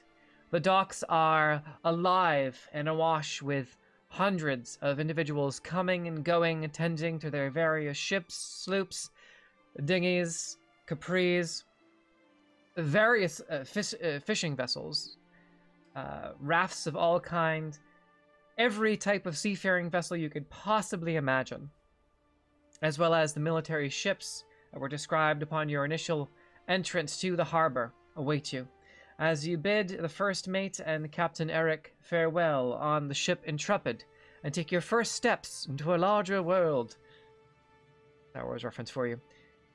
Coming on the docks, your sea legs adjusting to dry land once more. The docks sort of sway, giving you an easy transition from sea legs onto dry land. Atop the docks here, in the harbor district of Bastion's Hold. As you disembark, there is a large envoy to the north waiting to greet you. Harmony, one individual, two individuals in particular, you immediately recognize. The first, at the foray of a group of knights, Vosquatorian elite, is an older, grizzled individual with a scar over his left eye. Blind in said eye. Standing stoically in the breeze. Colors of the Vosquatoria worn from ages of use. He puts both hands together in a forward parade rest and looks stoically towards you and just gives you one of the sort of a sagely Gandalf type of a situation. I love that.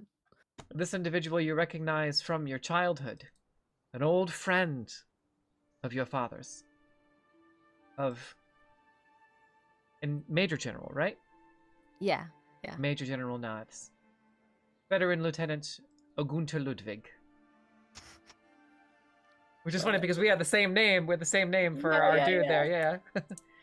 Anyway, I want to say thank you to all of our friends for sticking around. We did lose about 4 people who dropped because of the technical difficulties, so we appreciate everyone both sticking around and those of you who came back while OBS decided to be a butt. So thank you very much. We appreciate you. And we also have 3 tarot cards in the queue. One from Anna, which we showed you here before, the Celestial, which we're going to get to. So Anna, yours was the Celestial, which grants the party the benefits and the boon of a planar ally to be determined. The other one from Nick/Husky, Amberthist, is the Ranger, which grants you a social encounter based off of the D4 and second D4 that you rolled. And the other one is from Key, the Humanoid, which gives you another early, not an early advantage, but an early opportunity to follow up with a quest giver who gets to be the first one to plead their case to you. I want to say, what's everyone's passive perceptions again? One more round. I'm going to put them in the Roll20 chat too, just 13. so I have them in front of me. 10 for Willow. 11. 14. And Amina, 13. 14. 14. Okay, 14. Okay, Key, 13, Willow, 10, Harmony, 11, Amina, 14. Okay, Amina, you are the first to notice. Kind of littered around you are scraps of paper. None of which you can pick up. Some around the docks are crushed and crumbled, and there is just a mess of papers that have been crumpled and tossed into the harbor here, kind of floating all around you. It's unusual, but at least in this immediate vicinity, there's none that you can pick up and actually look at. But it does catch your eye as something curious. And it's like they're crumbled papers. They're not like there wasn't like a ticker tape parade. Yeah, most of they're sort of parchment documents that seem to have been strewn about. Most of the ones that are in the harbor have either been ripped or crumpled, and there's a few that are wet and the ink is faded around you that have been trampled underfoot. But beyond that, especially down here, it looks like at least at the docks, many people have ripped them up or crumpled them up and thrown them into the harbor, or just tossed them into the harbor themselves. You know, probably about 40 or 50. In between the ones that are illegible here on the docks, or that have been trampled underfoot, or ripped, or crumpled, or just simply tossed into the water. Is it always this dirty here? Dirty? Yeah, there's paper everywhere.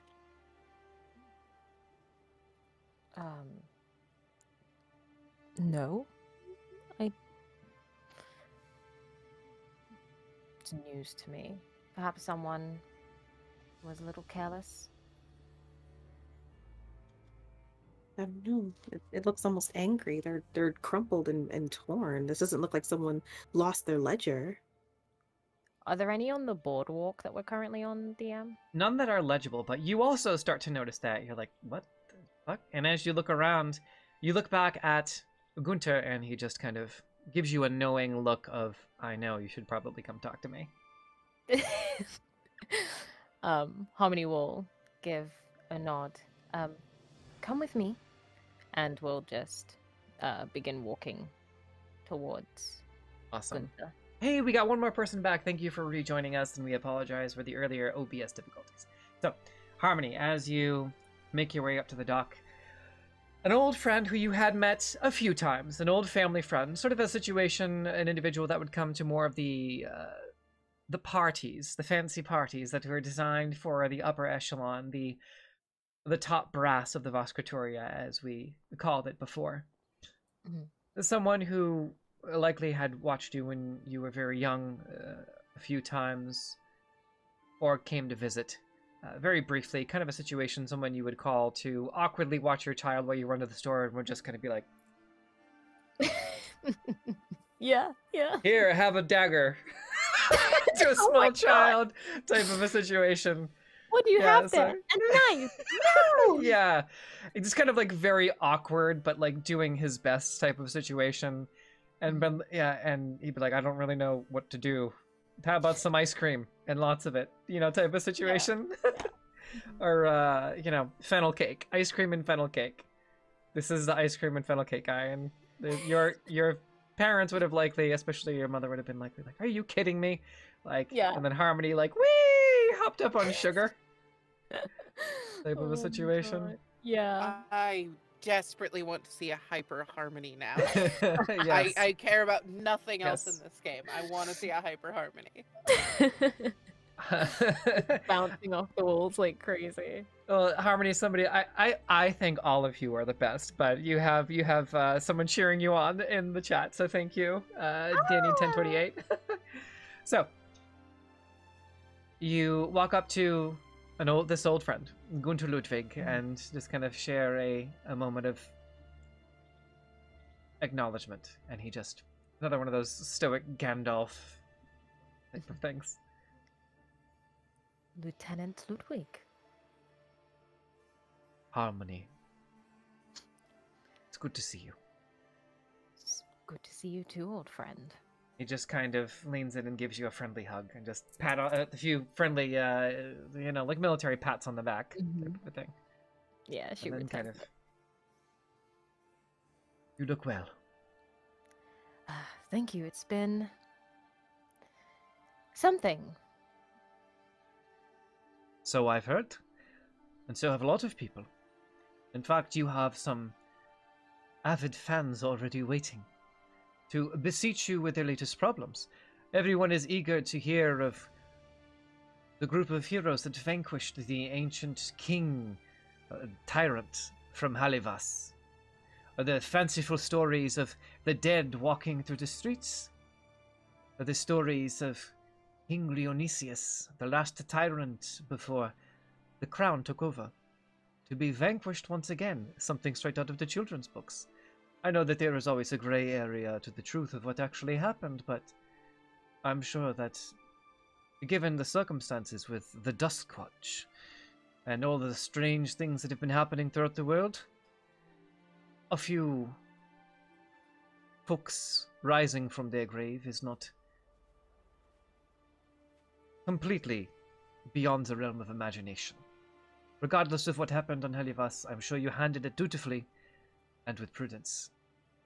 That we did. I wouldn't have been able to do so without the companions I had beside me. So The local Lawmaster has already decreed the return of this new division of the Eroth Takal. That they would be arriving sometime today, and individuals seeking your assistance seem to be clamoring for your attention. Such is the burden of working with the Dragon Keepers and of being an affiliate of Tahius Essex. There is always something to be done and someone who wants your attention. There is one among us who refused to be turned away, so to speak. Right. And who would that be?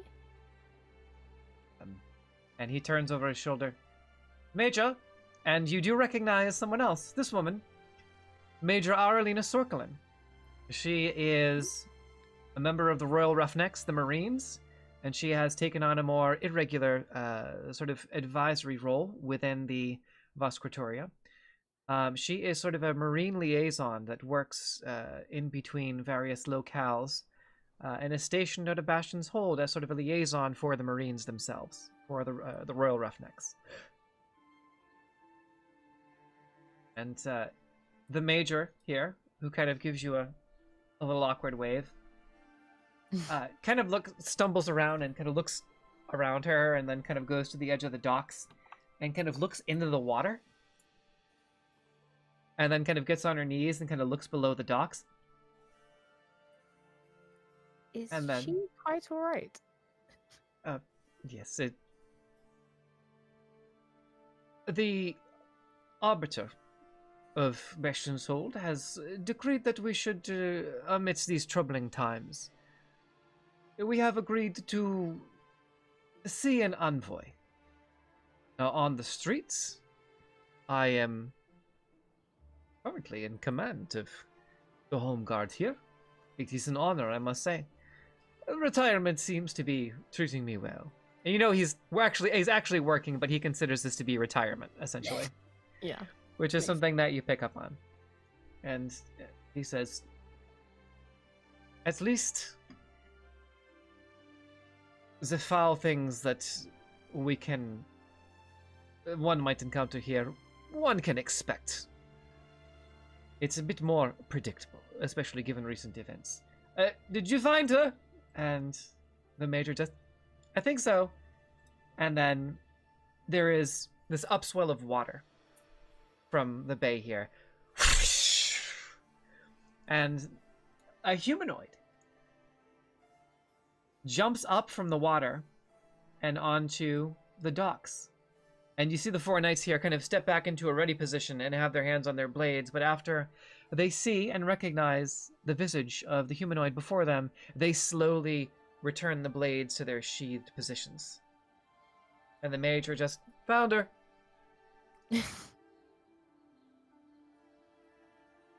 And you can see on the docks, and this is from kind of working in reverse order here. This is from the humanoid. It was kind of on its side, but what we're doing is it was weakly aspected. I pulled it kind of sideways, so I'm choosing to turn this into an upright 3 of humanoids. Again, I'm going to link Weirdworks LLC again. Look at how pretty these cards are. That one is going to go back because we're addressing this now socially. I'm going to link Weirdworks LLC in the chat once more.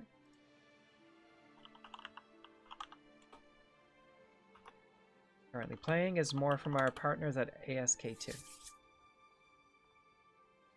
And addressing the humanoid poll, Lieutenant Ludwig just kind of,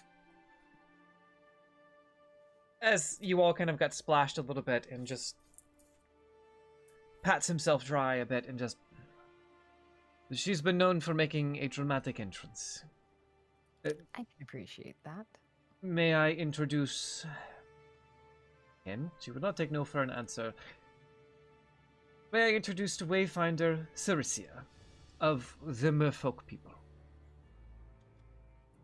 Could you type out the name, DM? Yes. Put it in Roll20 Wayfinder Cyrisia. 2 R's, 2 S's. And she kind of gets real close to you, and Ludwig just kind of puts a hand in between the two of you and just kind of motions for her to step back. Hominy seems a little taken aback by how close she gets up to her, but then after a while is just like, I'm curious, I'll entertain it. So she kind of waves off Gunter when he tries to intercept. He kind of nods and takes a few steps backwards. Yes. I am Wayfinder Cyrisia. I represent the Merfolk people. The Merfolk people who have dwelled for years in what you call Nilaru Bay. To us, the Bay of the Ancients. For centuries, our people have dwelled in peaceful coexistence with yours. But we find our own homeland threatened by an existential threat deep within the ocean. Triton stirs, his hold on the ancient Orochi Ka weakening.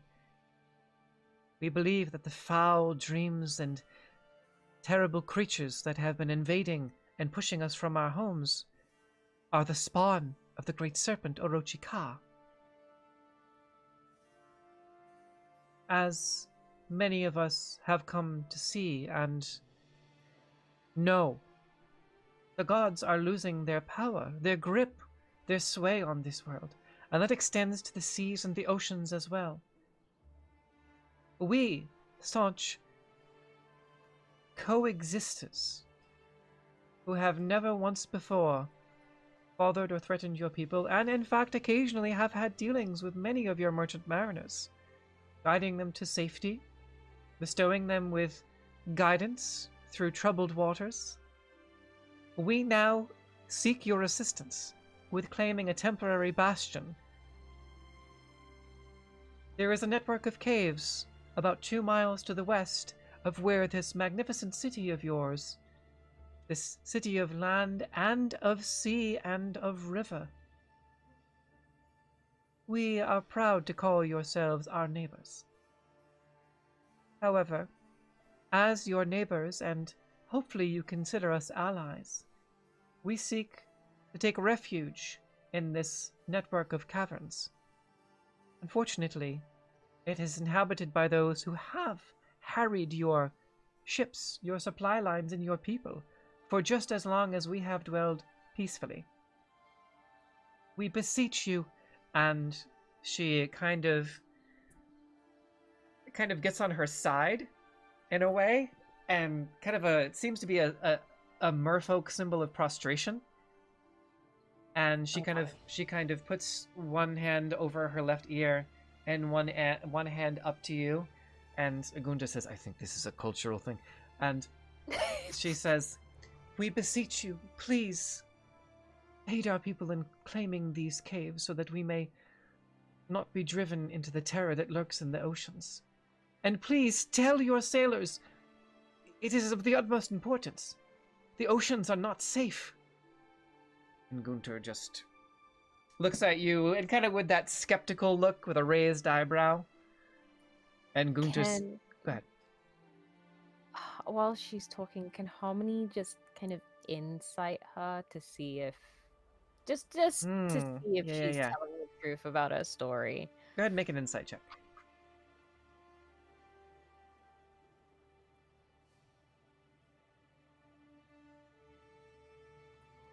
That is a 12. Ooh, a little difficult to read. I mean, it seems pretty straightforward, though. It seems pretty straightforward. So Gunter essentially follows up and also makes eye contact with Key and Amina and Willow, and just kind of gives you all nods. And just kind of looks back at the Wayfinder and then back at Harmony and leans in and... Sahugan.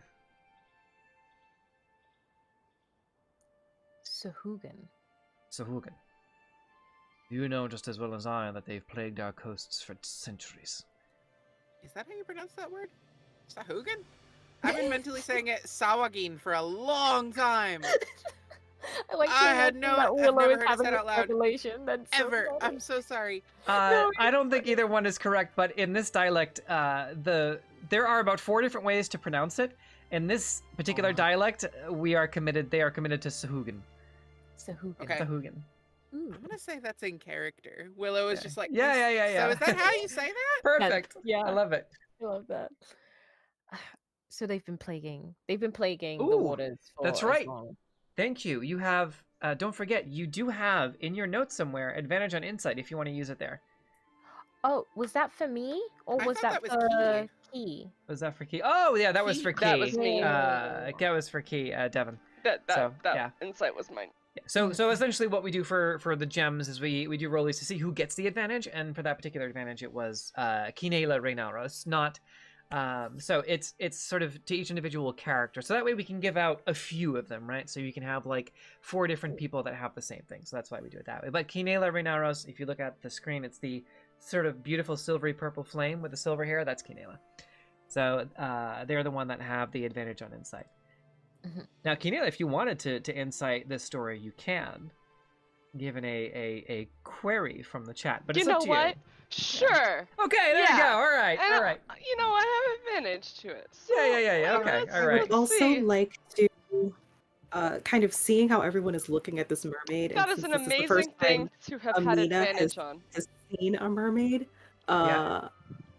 she's just going to kind of send a butterfly over to Key and just kind of like have it circle their head and then come back, and Key now has a bardic inspiration. Awesome. Oh, amazing. Oh, yeah, on top of Um, that. All right. Yeah. I think It's while a good this thing is I all had that happening- advantage because I Thanks, got a Devin. 19, but Yeah. the first roll I did was a natural 1, but 19 on. Okay, so a little butterfly flies over to Key, and you feel inspired. You can see Amina just give you a little wink.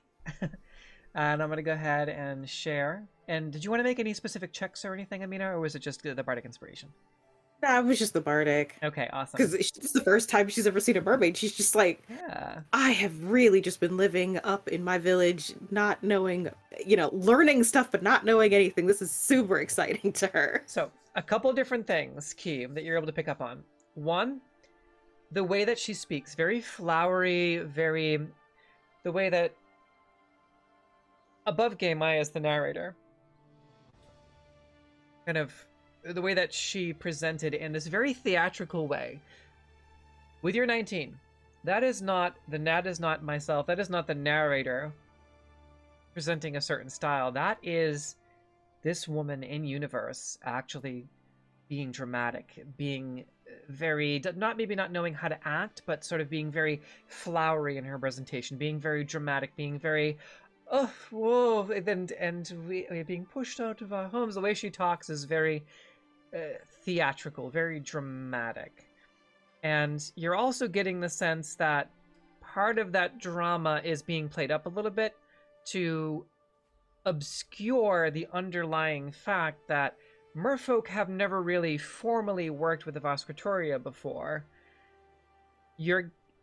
Harmony, you're getting the vibe, you know all about Sahuagin incursions and about how they have plagued and raided merchant ships before.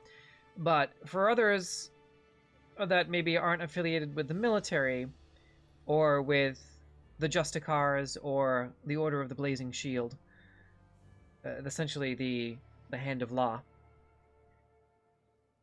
they're essentially asking you to go and remove people from their homes so they can take it, temporarily. Now, granted, the Sahuagin have been a thorn in the side of the crown for some time, but this Wayfinder is playing it up because, again, she's asking you to displace formally, not only to put your own people in danger, but you would be displacing Sahuagin. Now, they have not really bothered much with Sahuagin because they tend to really stick to the seas, and there's plenty of caves around the coast, and everyone knows the coasts are dangerous, but the Voskratoria has never really organized a formal search party to go into a specific network of caves and root out Sahuagin and expel them, especially not with formal merfolk assistance. There are hundreds of caves along the Voskratoria. They have sent adventurers many, many times, irregulars many, many times. And when the Sahuagin are displaced, usually they come back. However, with merfolk coming in to secure one of these caves, you're essentially affirming that you will be permanently removing a Sahuagin settlement. So that is, I think, why she's playing it up, not knowing how you'll react. She seems to be relieved that Lieutenant Gunter is kind of that he's dismissive and just Sahuagin, very knowingly. Mm-hmm. She seems relieved at that and kind of prostrates herself more kind of forward and does more of a kind of both hands forward now. Gosh, she's so dramatic. I love that. She is very dramatic.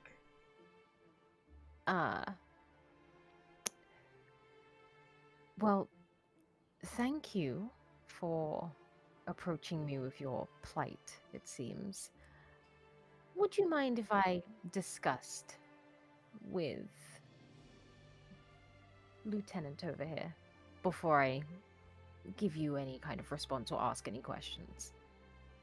She just kind of rolls off the docks and into the water. Oh my god. And then you see her kind of put her frills back as she comes out of the water and just smiles at you. Women. Yes. Harmony will look towards Gunther. Just a little grin and just gonna raise his eyebrow.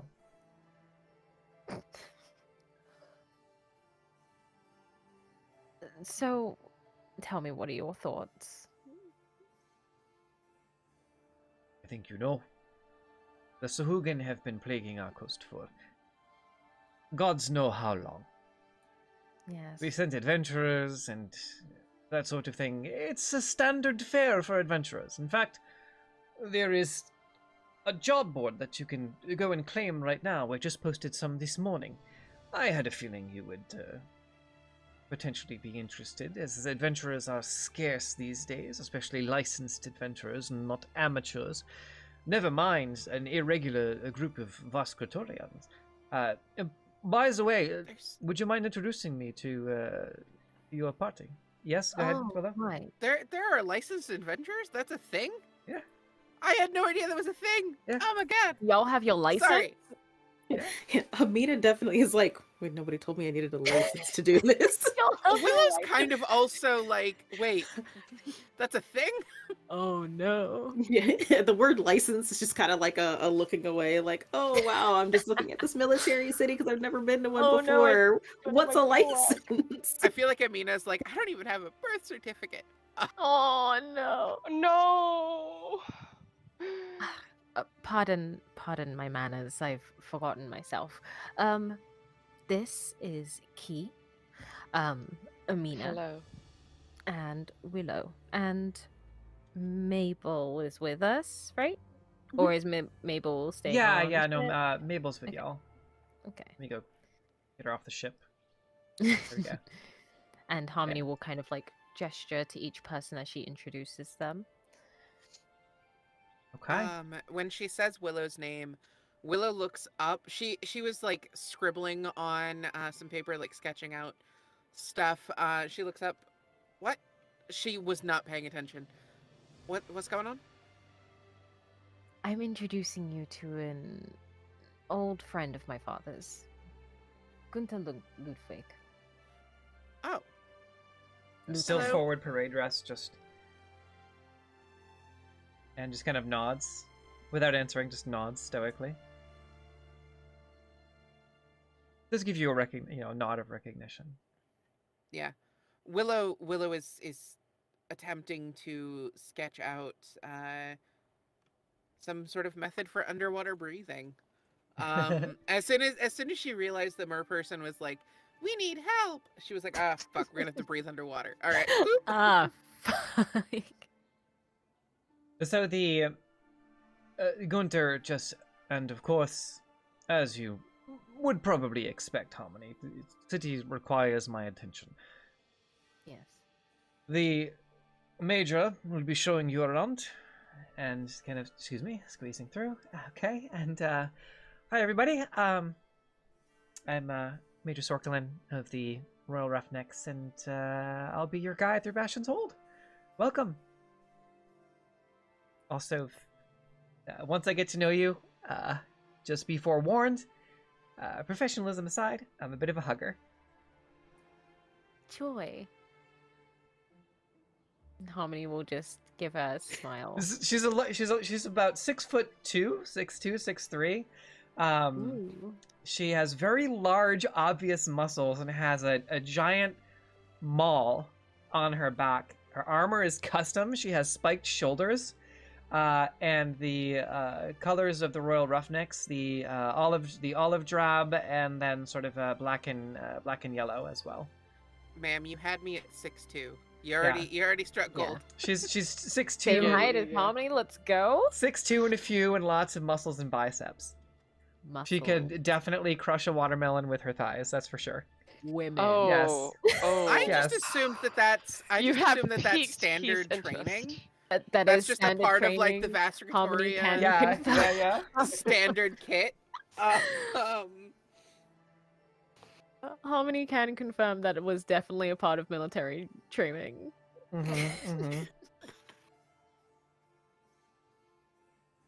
All right. Well, I don't suppose all of you would be interested in taking down some Sahugan?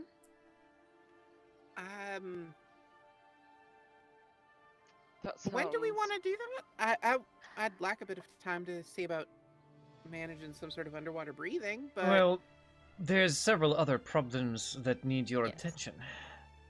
The Lawmaster would like to see you. Has requested an audience with you when you arrived, and of course there's the matter of this disaster, and just kind of gestures to the side, likely at all of the papers and documents that have been strewn about. What happened here? You don't want Boston to Tea know. Party.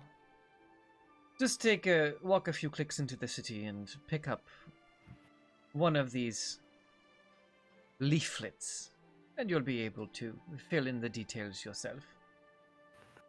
Right. It's a bit of a logistical disaster, I can say that much, but a bit of a logistical and political disaster.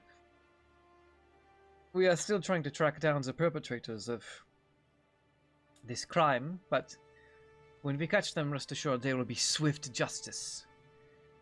Lawmaster Grissum has already decreed it to be so. Him and I will work closely together on this one, and remember, just don't let him talk about his poetry for too long. I shan't. It's not very good. Oh, I know. Either way, the Lawmaster wants to see you about two things. One, the lesser of his concerns, more of my concern, so feel free to check in with me about these pamphlets. The second of his concern is a delicate matter that requires your attention. The third is these merfolk, and I'm assuming there are other issues to be had around town, but these are three good places to start.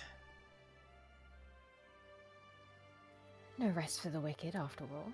There are two others who requested your audience, a mysterious individual saying she is among the Knights of Isindra, and another individual who claims to be a representative of the Crimson Wood Drow far to the northeast in the Crimson Wood. Apparently there is some kind of civil war happening there. And also remember, Darius wants you to not tarry and secure the issue of a mining contract amidst some disaster of succession that is happening in the Whiteridge Mountains and Iron Bellows. That is, of course, on your way up, and he expects you to take some time in dealing with the cultists in the breadbasket along the way. There's much to be done in Valtheria, as you can Much to be see. done. Harmony just like you ever get given like, you know, when you're at school and your teacher's like, here's all the things on the syllabus for this year. Yeah. And you're just like stare in the distance like, Jesus, God damn it. You just Why you am I- look into the non-existent camera for like 30 seconds. And he just kind of looks at the horizon. Was the incident of what occurred and the gods falling from the sky. People here seem to be handling it pretty well. As you saw, there is a mass exodus, a pilgrimage, under military and naval authority, of course, but I was never much of a religious man, and there's work to be done here. For those of us who have stayed, and you may find the city to be somewhat barren, those of us who have stayed simply want to go about our business. Care for our Alright. children, have dinner with our significant others, have a drink with our best friends and colleagues. Complete the day's fishing. Are those pilgrims and their escorts aware that the Ark is being guarded by dragons?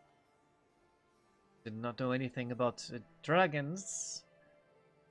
Yeah. Yes, There's a bunch of, surprise. Well, I'm glad I remained here to go about the business that needs attending to instead of dropping everything and to go on a pilgrimage. I'm sure I will be able to get there eventually, but again, I was never a religious man. Again, the city was barren, and it's up to me to keep law and order here. If the gods have indeed decided to grace us with their presence, perhaps they can fix some of these problems. Indeed. DM, real quick. Yeah. You mentioned the pamphlets. There was a delicate matter, the Sahugan, and then you mentioned the Crimsonwood Drow. Yep. A knight, an individual saying that they represent the Knights of Isindra, and then one of the main story quests, cultists in the breadbasket, and then a matter of succession are the quest names. Ooh. And then obviously the overlapping quest is the star maps. But go ahead. No, I was just saying Darius and Ironbellow Dwarves, the cultists, and the beacons. Yes, the beacons! The beacons! A new hand touches the beacon. Ooh. So you look down and you hear Wayfinder Sarissa. So, will you help? We would be more than... She kind of looks to the party, more than happy to look into it. However, at this current moment in time, we are a little bombarded with other duties. It isn't urgent, is it? Our people will do our best to shelter in the hostile waters. And Gunther leans in. There has been quite an awful lot of incidents of rotten fish that has been turning up in the nets of sailors. Sporadic incidents, but seem to be increasing. When this and he's like kind of whispering quietly, when this merfolk talks about some form of danger or corruption in the sea, I'm inclined to believe that it has something to do with these fish. Now, I'm not a superstitious man, but there is something in the water that has driven the merfolk to us. I have advised the Navy to exercise caution, but they are also not suspicious, despite this object that has decided to visit us. Many simply see it as a simple omen of the gods, divine presence of the gods presenting themselves before us, and it has such, instead of dealing with actual problems, has gone en masse on pilgrimage to visit. The problems still continue, however, and I believe that if this actually is the work of the gods, there is more at stake and more behind the scenes that we are not aware of. Again, I told the Navy to exercise caution, but whether or not they will, you know the Navy. That I do. Willow. Yes. How long did you mention it would take for you to make those underwater? I don't know for sure, but if my friend is here, if Corey is here, they would be able to help me, and that would probably make things go faster. I've never tried to make anything like this, so it's going to be a bit of time just designing it. If I stay awake and everything, it probably do it in a couple of days with an all-nighter or two. If you need to breathe underwater, that is a minimal issue. The cave network only has sporadic tunnels of water systems. Most of it is air, with pockets of tunnels that connect below. We simply ask that you clear out the Sahugan, who dwell mostly in damp areas and caves above land. They are mostly land dwellers. We, unfortunately, being driven from our homes, need access to these caves to escape the encroaching presence of the children of Orochika that I have warned all of your friends about. Please, if you have any way to spread the word to your friends and aboard their wooden ships, please do so. It is not safe. I've been told that we have told our friends aboard the wooden ships. Good. To beware. I suppose, given that we don't need to go underwater, that will take less preparation. So, as long as everybody is okay with it, then we can start investigating as soon as we're available. I will be waiting here at the docks. Understood. I don't know if there are any immediate problems. We need to talk to your superior. That is a question. I don't know exactly what's going on, but hell, I lost my train of thought. Good. Did you say good? I said you're good. Good. Oh, Good. You lost your Damn train. your I thought you train said of it was thought. good. Look.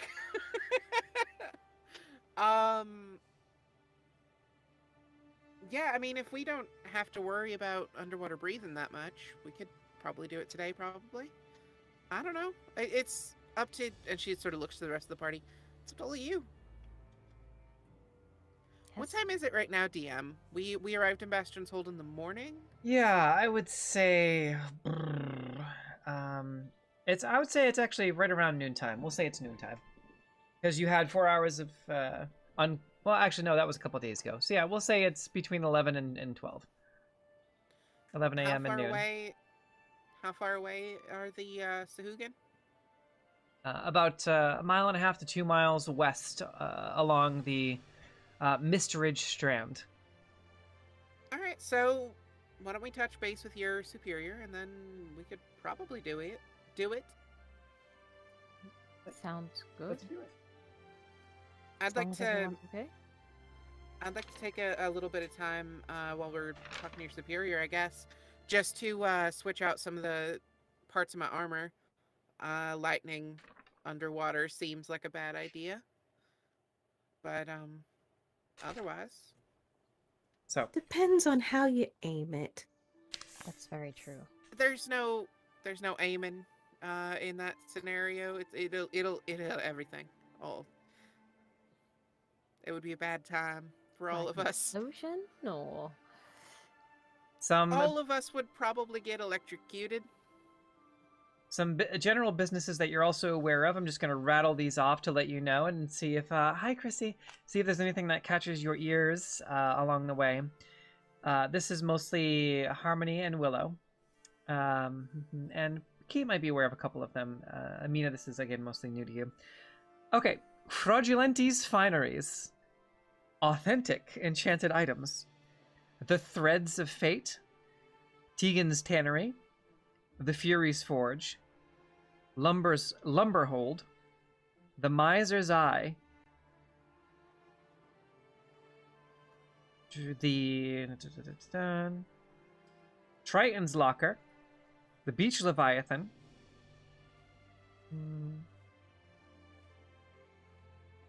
the Leon Soul Coster, the Potent Poultice, and the Knight's Inn.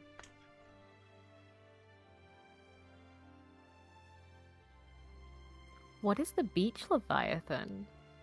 That is a tavern. The Beach Ooh. Leviathan. I love that. Triton's Locker. Yep. The good news is Key hasn't tried to set any of these buildings on fire or caused any harm to these buildings, so... Yes. We've only been here for like 30 seconds. Give it a bit No, before you declare it a success. you know... Let them have this. I don't know anything. Right. Nina would like to know where you all keep your wizards. There is also Grumpy Gramps. Grumpy Gramps? Grumpy Gramps General Goods. I Oh, love that. It's God. kind of like Dick's Last Resort, but in Bastion's Hold. I don't know what that is. It's a really popular local spot where the owner is over the top ornery, and it's sort of part of the appeal, right? People go there, and it's kind of like, it's very New York, you know what I mean? It's very, very New York City. like you go there to get insulted. Very, very Pat and Gino's type of thing.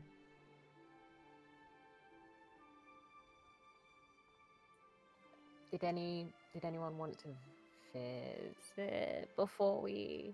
Because I'm not sure. Like, this is speaking above board. We can totally go speak to the Lawmaster and then immediately head out for this Sahugan quest, or did people want to vibe? Do we have a I have place nothing to I want to do. stay? I don't think we do yet. I do think it would be better for us to head out earlier. We don't want to end up dealing with ocean shit at night. Yes. We're Yeah, not gonna no, have any and- torches underwater. And that's all fine. I don't want to bring Khadijah into a bunch of caves. for So sure. I We need don't wanna to leave drown her the weasel. somewhere. Right. So we can probably like talk to Lawmaster, figure out where you guys are gonna stay. Willa And needed then- to change out her armor anyway, so we can always do that Yeah. after we talk to the Lawmaster and then or Lawmaster, and then head out from there. Yeah.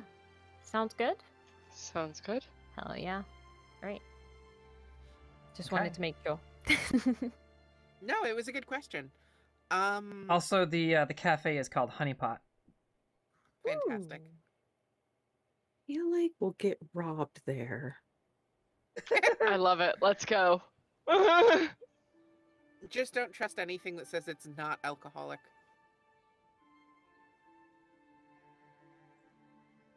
So, All right. what would you like to do? Where would you like to go? You have like 9 quests in the world open before you. Lawmaster first. Yes, I suppose we're heading to Lawmaster.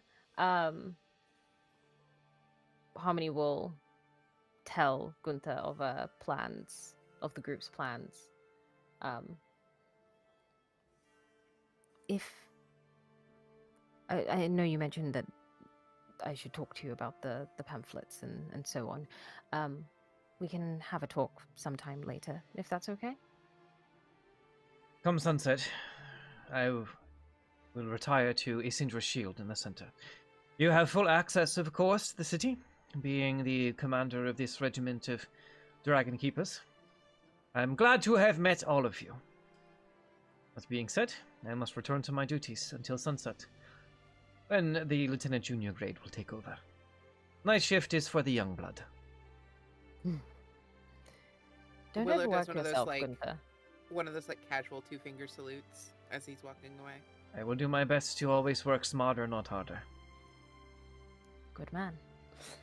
Smiles and company, and the 4 knights, heavily armored elites, just and he says, in the meantime, I leave you in the capable hands of the marshal. Her district for today is the docks, and she has business here as well. Any questions, you can run that by her. Otherwise, she will remain at the docks. In the meantime, I bid you adieu. We shall speak again soon. Company. And then they just begin to march. Honestly, working while retired couldn't be me. So Guess yeah, it's better than boredom. this is What did you say? essentially retirement for him. It- Go ahead, It's Amina. better than boredom. So, he's doing stuff. He's not just sitting around with a sad fishing pole somewhere. Very true, but it's one way to run yourself into the ground for sure. It's no easy job. Yeah, Christy said 9 quests, so obviously shopping episode. Oh, for sure. Bikinis. let's go. Clearly. Beach episode. Oof. Do one of those anime things where you play like volleyball. Heavensfire great. beach volleyball. Yeah. Absolutely. Here Oh. for it. Isn't dealing with the Sahugana Beach episode?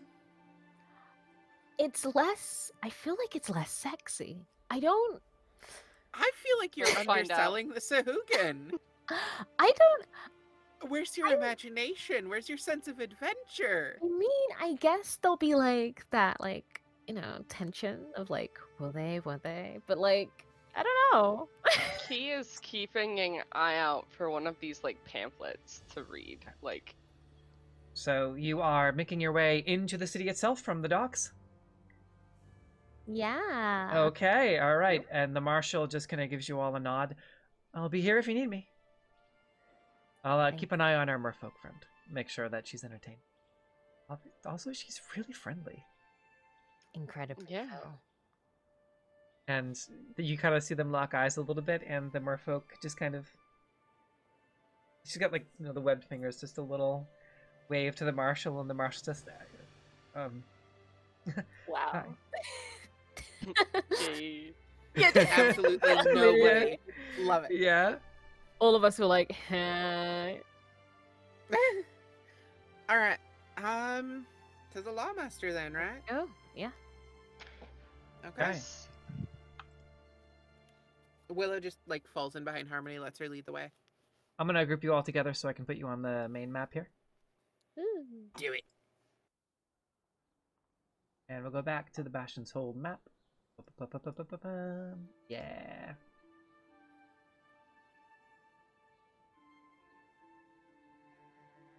I just want to say Harmony was like very close to teasing Gunter and calling him uncle or like grandpa. just to make him You're that allowed. level of like. Willow very much wanted to be like, I thought you didn't have any friends, Harmony. He's. I just never had that like opening to be like, hey, what's all this What's then? that? You little lying Susan? What the hell? Make it all a little small. There we go. Okay.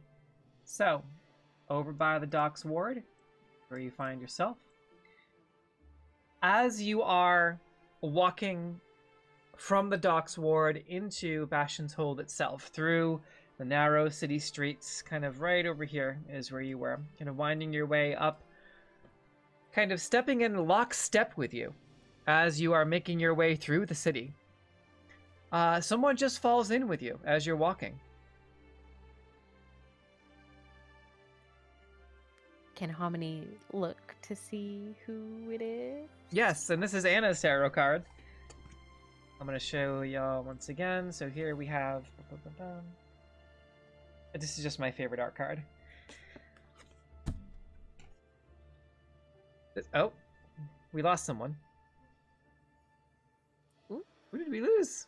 Avalon! Willow just We lost disappeared. Avalon. Avalon, what happened? Oh, we're going to have weird cameras for a second. That's very unusual. So let me go ahead and check the Heavensfire chat just to... Did she say anything? Oh, I see her typing. She's Yeah. Oh, okay. She's on her way Mm. back. So ignore the cameras. Same thing happened to me with OBS. That was strange. Anyway. Yeah, I'll just go ahead and put her on the map. So, yeah, like it's no big deal. Just kind of falling in line with you. Does Harmony recognize this person? Absolutely not. Ooh. Absolutely not. This is someone... Harmony would remember. I'm if okay they with did. them. I'm okay with them tagging along with Yeah. us. Right? Hello. Hi. Yeah. Harmony So- will kind of just What did Give- I miss? Thanks for bearing have- with the camera change. we have a hottie with a swimsuit body joining our squad. Imagine implying that that there is a such thing as not being a hottie in this world. Okay, cool. Why? Who is this person? Oh, they just like joined up. They just stepped in line. They They just just stepped in with us. They just Yeah. decided part they of our make the group rules now. around now. Yeah, you were kind of just walking along, and this person just kind of joined up with you when it's just kind of casually walking with your group. I'm down. And she's just like, she's definitely following us, right? This Yeah, isn't one of those yeah, just- occasions where you're just walking too closely to Right, someone else. right. It's kind of a little bit of both, yeah. But she's like, she, they, by the way, like they're walking with your group, but just kind of like, Hello. Can we help you? as you all kind of stop to question them, they kind of look down at the ground, and she kind of kneels and picks up one of the folders. Oh yeah, one of the folders, one of the flyers, right? One of the pamphlets. And now you can see, you have a better view of kind of what's happening around the city.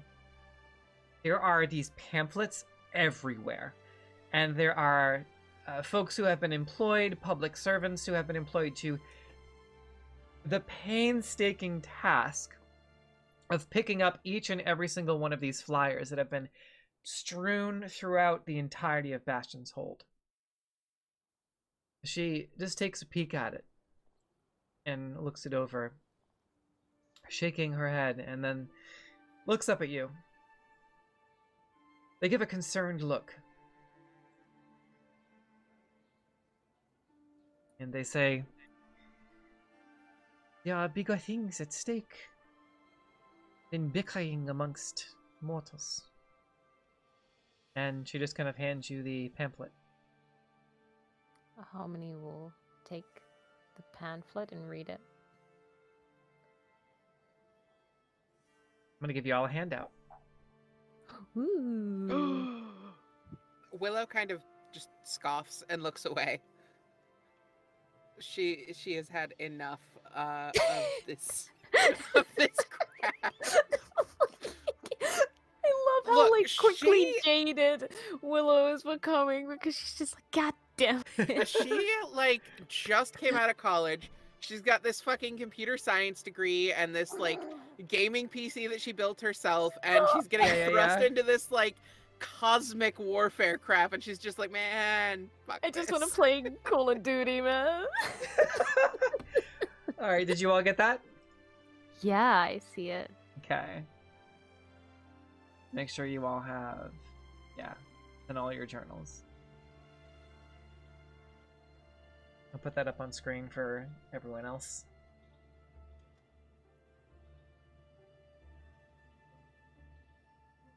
I can adjust the screen anymore, but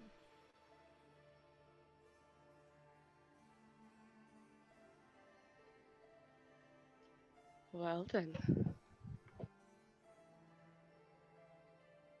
by the way, that symbol, Amina, with the two dragons and the sword, that's the symbol of the Kyrosian Empire. I deeply enjoy how she was like, there's things bigger than the bickering among mortals. And then this propaganda thing is like, look at this bickering among mortals. No, that Follow our bickering, not this bickering. that was her intention, is just to say, like, this is, she was looking at this paper, this pamphlet, and shaking her head like she's disappointed in what's happening. Oh, I thought that was part of the selling. Like, I thought No. she was like, this is my pamphlet. I am part of this. No, she kneeled down to pick it up and looked at it and read it and sort of sighed and was looking very dejected and very concerned, and then said, there are more important things to worry about than the bickering amongst mortals, referring to that parchment Right. as bickering amongst mortals. No, that makes sense. Okay, cool. Okay, all right. My brain just didn't grasp it for some reason. Sorry. Thank you for the clarification. In any course. case, These were, well, scattered across the city. Indeed. In the dead of night. A distraction from things that are more important. And she looks directly at Key. And just kind of maintains doesn't furrow her eyes or narrow her brow, just maintains eye contact with Key. Can I insight check as to like possibly why? What like Yes, and I have a very specific reference Okay. for this too. Go ahead and insight check. You already used your advantage, so. Okay. But yep. Yes, I did. But you still have your bardic. Did you use your bardic or do you have it? I never used my Oh, bardic. you still have your bardic. Yep. they How last much is for your 10 bardic? minutes. It's 1d6. I would say use it now, just in case. Yeah. So now's a Okay, good time so to use that it. Yeah. is my insight Mhm. is that's 19. It's very uncomfortable. You know, in the Fellowship of the Ring, where Galadriel has that moment with Boromir, and rather than kind of narrow her eyes and be like, fuck you, dude, her eyes just get real wide and intense, and you have that moment, and you almost feel this, like, they're gazing into your soul, and it's a very specific stare of sort of righteous intensity.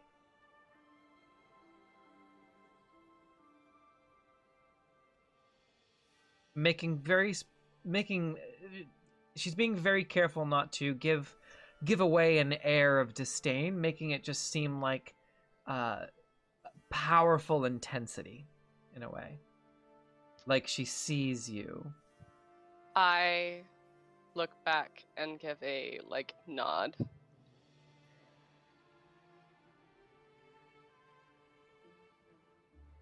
They look around at the rest of you and then back at Key.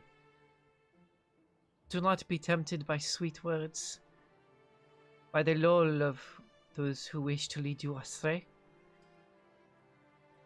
And looks at Mabel, says, the gods need our help more than ever. And it falls to champions like you to ensure that this happens. But do not let the honeyed words of the betrayers and of the hells tempt you into quick and easy power. Yeah, warlocks. Well, that felt very targeted. Listen, are the gods going to pay off my student loan? I don't think so, right?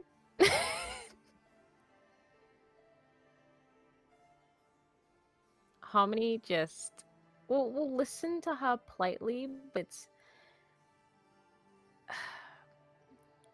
she's not buying it entirely. I am like, called... Oh, go ahead, sorry. Okay. I am called Chloroethanol. In your moment of need, should you beseech the will of the gods, I represent the Knights of Isindra.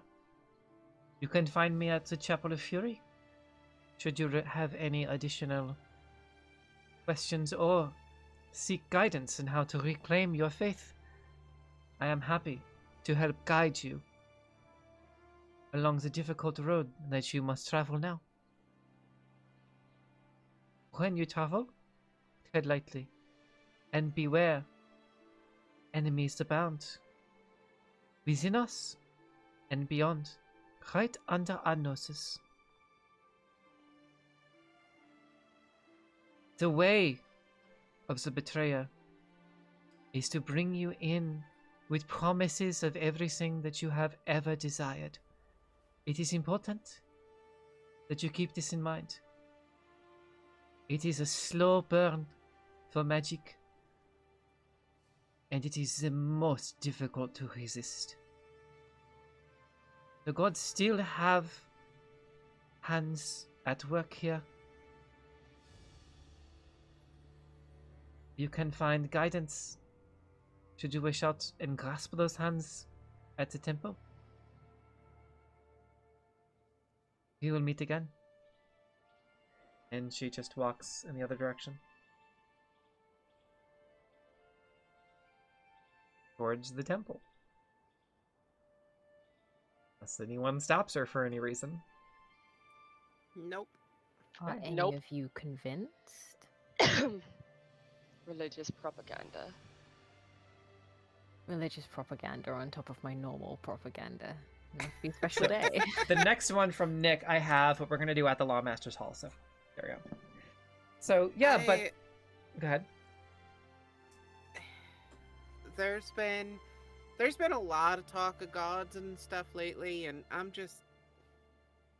Tired? It's too big. It's beyond me. It is not... I am absolutely tired of gods. I'm just gonna focus on the smaller stuff that I can affect, that I can do something about, and leave the god stuff to the gods. So, Amina, this is less of a concern for the Eladrin, the four houses of Eladris being on the sort of the fringes of the Empire, kind of being sort of like a neutral ally, kind of like, so to speak. So it's less concerning to you, but Mabel is very distraught by what she's reading. For sure. Likely she's distraught. I'm thinking Basically. Amina is just trying to not be embarrassed because it's like, yep, that's just a big old crest of my country, and yep, just printed right on there. I will say that I'm going to, in this very one specific situation, speak for Mabel, and she says, this can't be right. There's no way this is right. This has got... I wouldn't do this. I would have known if something was happening.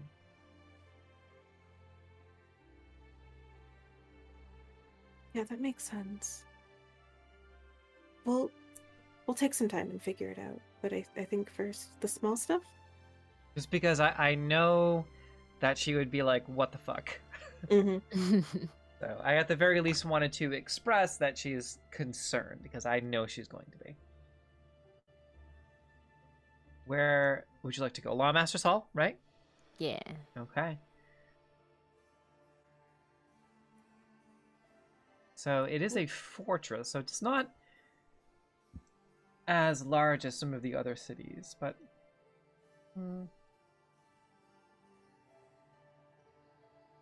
Yeah, it's about a couple of miles to the other side.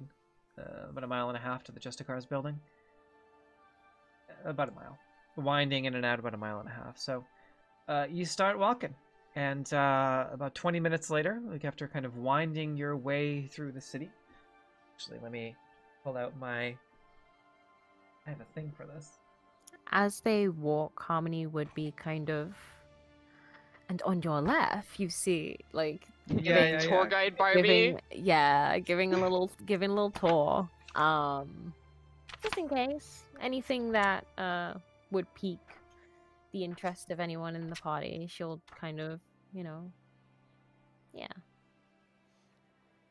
I'm thinking back to that moment in Captain America: The First Avenger when he's in the car with Peggy on the way to the scientist or whatever, and he's like, and I got beat up in that alley, and like, I'm imagining something like that, but it's like Harmony talking about like the things that she did that are like achievements, not like I got beat up over there, and like, you know what I mean? Yeah. Like, it's like I beat someone up over that. Right.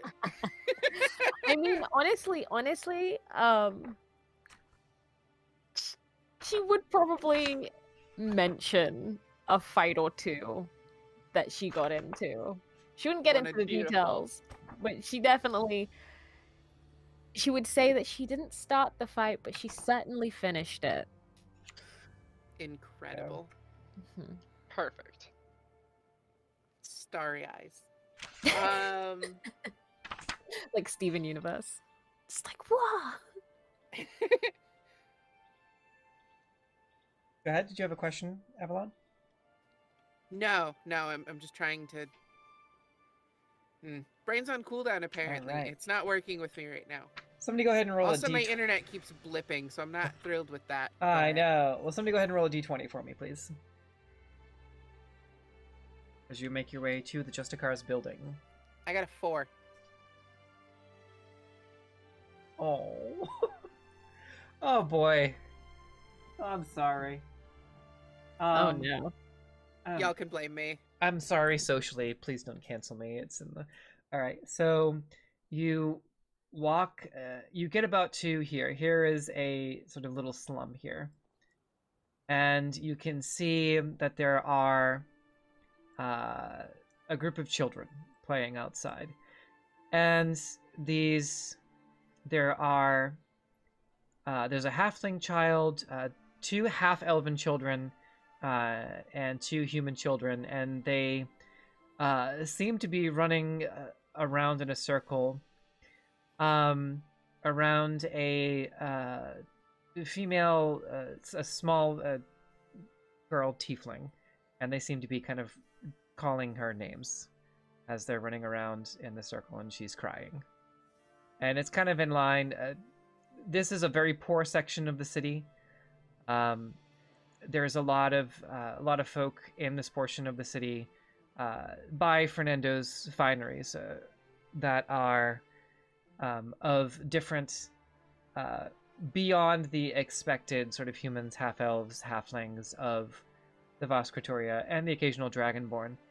And tieflings are looked down upon as sort of remnants of the, especially here. There is a pretty strong element of xenophobia and bigotry within the Voskratoria, but they're very clearly bullying this poor girl. Key No, that will not looks stand. distraught. No, at Amina the side. immediately. No, she immediately pulls out her flute and hits the highest E she Okay. possibly And can, stop, Amy, Yeah. let's and just go. Yes. stops the whole Okay. thing.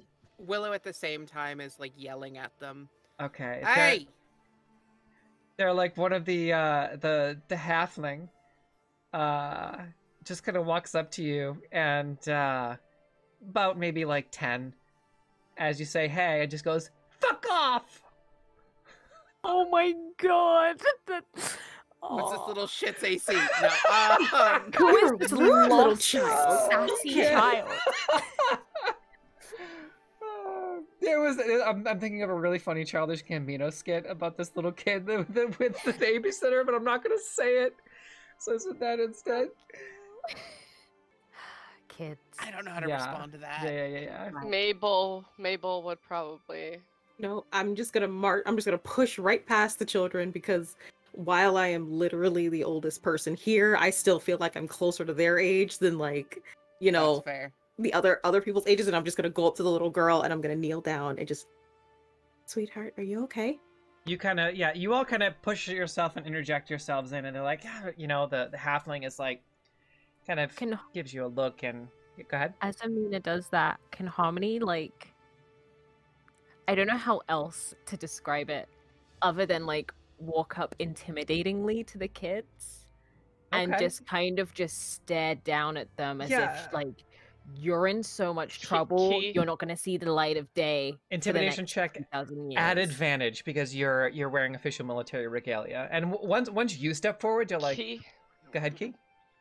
Key also will give these kids the most intimidating look by, you remember that eye thing I did session 0, 0?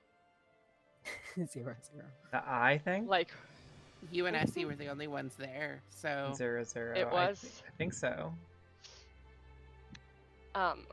it's changing my eyes to the complete, Oh yeah, the black. uh-huh. Okay, all right. So you can also make an intimidation check, and it will also lower the DC collectively.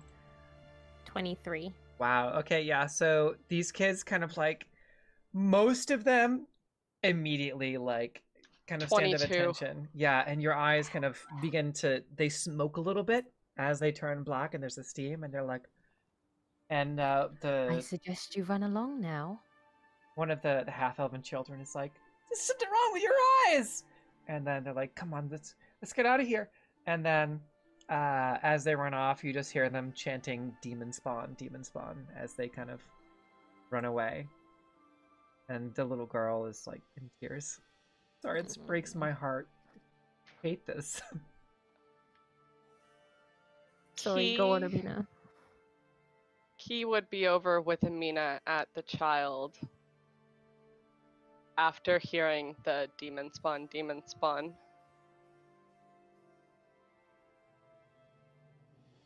And she just kind of looks up at you with these big doughy eyes. I won't be able to stop them forever, but I can stop them right now. My friends are really tough.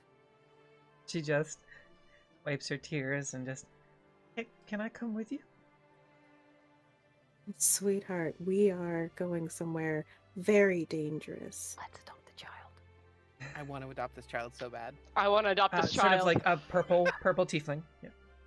Oh, Like oh, sort of I want to reddish adopt this eyes. child. Let's take so the child. cute. Yeah. She's got a Can you little come- flower in like behind one of her horns, and sort of like a frock, a very plain commoner's frock dress. Stop. I have a Child question healthy Shoes for are a you. little worn, I but would yeah. like to adopt this child. Yeah. DM. Yes. This is going somewhere, I promise. It's probably a game where you can terrorize the children, yeah, especially if they're bullies. Yeah. Do do I get the sense that the Intrepid's probably going to be at the dock for like the rest of today, and like restocking and stuff, and then setting out tomorrow? Yeah. Yep. Likely, yeah. Do you have parents? Actually,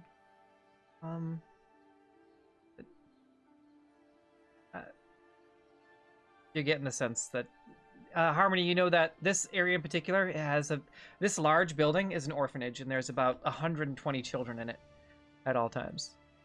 Harmony will just look to Willow and just kind of shake her head.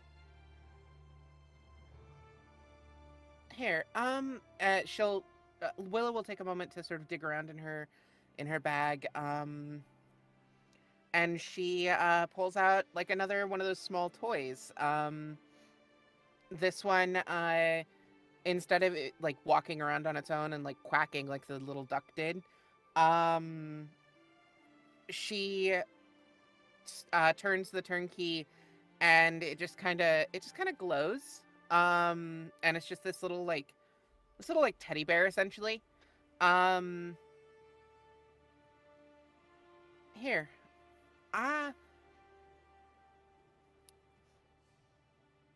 Sorry, I lost the goal I had with that. You hear a voice, a feminine voice behind you.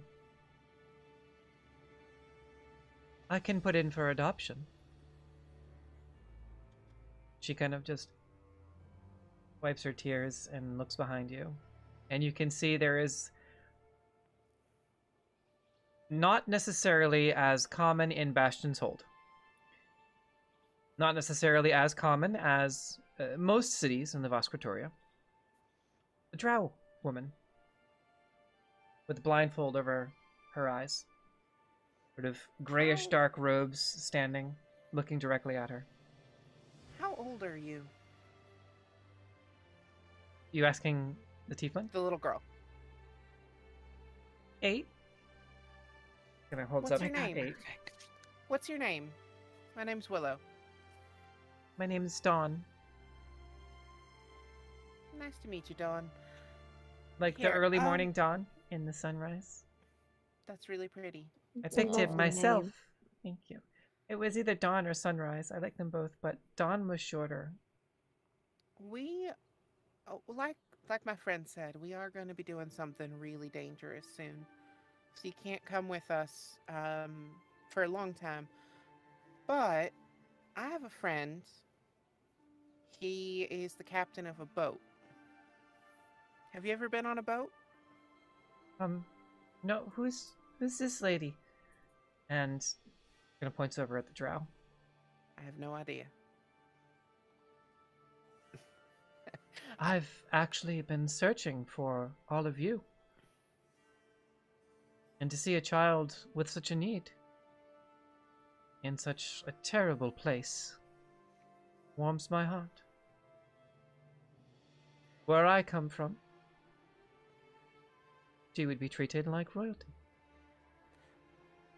I misunderstood. I thought this was the person taking that care of the sounds like orphanage. I definitely No, thought no, this, no, this no, was no, the no. person. I thought she was like, I'll get the paperwork. No, Take this no, little no. demon spawn. Oh my god. Okay, cool. No, This we're is good. like some- That Yeah, sounds that's why like she was just like, what "Who's this that?" child needs. This child does not need the life that she has been dealt here. No, This nobody needs this kind of life. This woman kind of kneels down and she kind of weaves a little magic in her fingertips. And it kind of goes and wraps itself around the forehead of the tiefling and makes a whole flower crown of these beautiful violet flowers. Nice. She just... What's your name? I am Seer Aravena. And I had heard the Dragon Keepers have a new unit. One that solves problems. Are we a unit? I We mean, attempt to be. That's the word around you're the the city. only one. Willow gestures towards Harmony. She's the only one who's actually in the Voskratoria. Well, you're all sort of I'm a official civilian. auxiliaries. Yeah. Oh, that's right. There was paperwork in Halivas. That's Yeah. right. Remember There the was discussion we had paperwork. about possibly accidentally enlisting your services, Willow. It's kind of part of the deal. You know, I had forgotten. Thank you for the reminder on that. Here, someone else take the lead. I'm having trouble right now. Willow's just gonna sit on the ground next to Dawn, and just sort of tinker with a little toy just to make it better, and then have her have something if she ends up leaving with this drow woman. Okay. So she's just sitting on the ground, sort of tinkering with something for a few minutes. So, pardon. Is anyone looking at Key? I mean, you weren't hiding those the smoky black eyes, right? With the yeah. I was just wondering because anyone paying attention would notice Key is like almost shaking in anger from the situation. Yeah. Amina has introduced herself to Dawn. Okay, yep. And the wheels in her head were turning, and it's just like, okay, this little girl doesn't have any parents. What's one more kid? And she's just like, I could totally just write a letter real quick and then just send her to my phone. It's just like, it's fine. One more kid. Then my brother will have somebody to play with. It's great. So she's a little sketch of this woman who has appeared out of nowhere. You have the Kyrosian emissaries which came over on the ship with you. You have what was her name? Ivana Rasmund. Likely by now, Ivana and I believe Masila Lesserie was taking position in Halivas, and Ivana Rasmund was traveling on the ship with you. So likely she's checked in with the embassy by now. So there's a couple of options. But also this woman is kind of still just here. So, what are your intents and do you wish to adopt this child? I'm curious. I do. This child could very easily join society of the Crimson Wood Drow, those that follow the goddess. Which is why I have come seeking your aid. It would not be ideal, but it would get her away from this situation. True, I suppose, but why should... Just because you come from a society that would praise her or treat her kindly doesn't mean that you yourself... As they would all women and feminine presenting individuals. We're a matriarchy. Yes, do but it. doesn't mean you yourself would make a great parent. That takes a lot more than compliments and being adorned. Or adored by many. Your friend thinks I should do it, but I can understand your reservations. And she looks directly at Key and just smiles directly at you. Key's eyes have gone back to normal. When she This looks... child deserves better. You can give her better. Many could give her better. We shouldn't just hand this child off to the first stranger that comes along. Or am I crazy for thinking that? Now she looks back and over at Amina and says, our very vibrant and floral friend has an alternative suggestion. I simply wish to remove this child from a situation that she does not deserve to be in. If you have other options, I would have you explore the best possible one for this child. I absolutely do have other options. My own family has taken in, at least in my lifetime, one other foundling. And she's wonderful. Do you have Khadijah with you? Mm-hmm. Okay. Do you do anything with Khadijah? Oh, she's already handed her off. Oh, okay. Dawn has Khadijah. And Khadijah's like running around her, and she's just giggling. Oh, Khadijah's yeah. just running around Just her like shoulders. hopping on her horns and just showing her that she is just Yeah. loved and lovely and demon spawn. No child is demon spawn, not in the way they were saying it. I mean, you may have demon origins, but like, it's not your fault, and who cares, you know? The trial. You don't get exactly. to pick. You do not get to pick your parents, and You even do if you not did, get to choose your heritage. and even if you did, so what? The word demon gets a bad name. I'm positive of that. My father would agree with you. Harmony takes a deep, calming breath and will look to Amina. You mentioned your family would be willing. Don't you have a lot of family members already? Is that not too much? Well, the majority of my siblings are adults, and you know, my one sister is actually trying to have another child, so why not adopt? And not to, again, I don't want to make assumptions, but your family are financially ready to look after a child as well. Yes? An additional one. Oh, yes, absolutely. Like I said, I have multiple parents, which means multiple incomes. My sister, who is attempting to have another child, is a druidess, and her partner is he's an accountant, so he's a little bit boring, but you know, who doesn't need a little bit boring? What do you do? I'm an accountant. Where do you work? At the place where At a accountants place where work. accountants work. That's amazing. Harmony seems She nod. would be loved. She would get to see the sun. I mean, no offense, but I see you're blindfolded, which means that I'm assuming you can see, but sunlight's not really your thing. Children need sunlight. There is plenty of light in the Crimson Wood.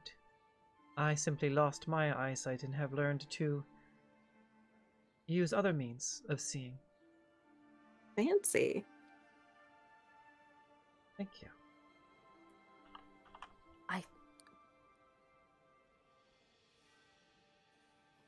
I just know that with my family, we would know for sure that she would be taken care of and away from all this.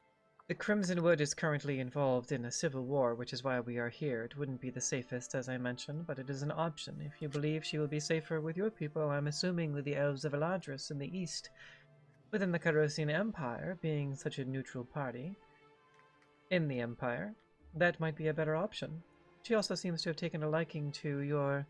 I don't want to say weasel. What is that? What exactly is? She's Is a it mink. Weasel? Mink, okay. She's a mink. Seems to have taken a liking to your mink. Khadija is very much a people person. And now, she went from 0 options to 2. Lucky girl. So I guess maybe I was wrong. You know, she's talking to Dawn now. Maybe I can stop them forever.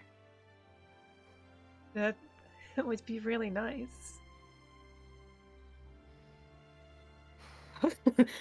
Not having a cell phone. Just a quick text. Hey, I found a kid. I'm sending her home. I found a kid. She's ours now. Love you. Yeah. Well, you know that Ivana Rasmund is essentially kind of almost like Kyrosians are very like, our society is the best. We are the best people, and they tend to be very happy, very friendly. And you know, particularly Ivana is very good with kids. Okay. So that could be an option if you wanted to send her to the embassy. I mean, that would be a good place for her to wait until I could get her home. Yeah. You would obviously have to check in with the... yeah, no, I mean, if we just take her orphanage. now, that's kidnapping, so... Yeah. Yeet.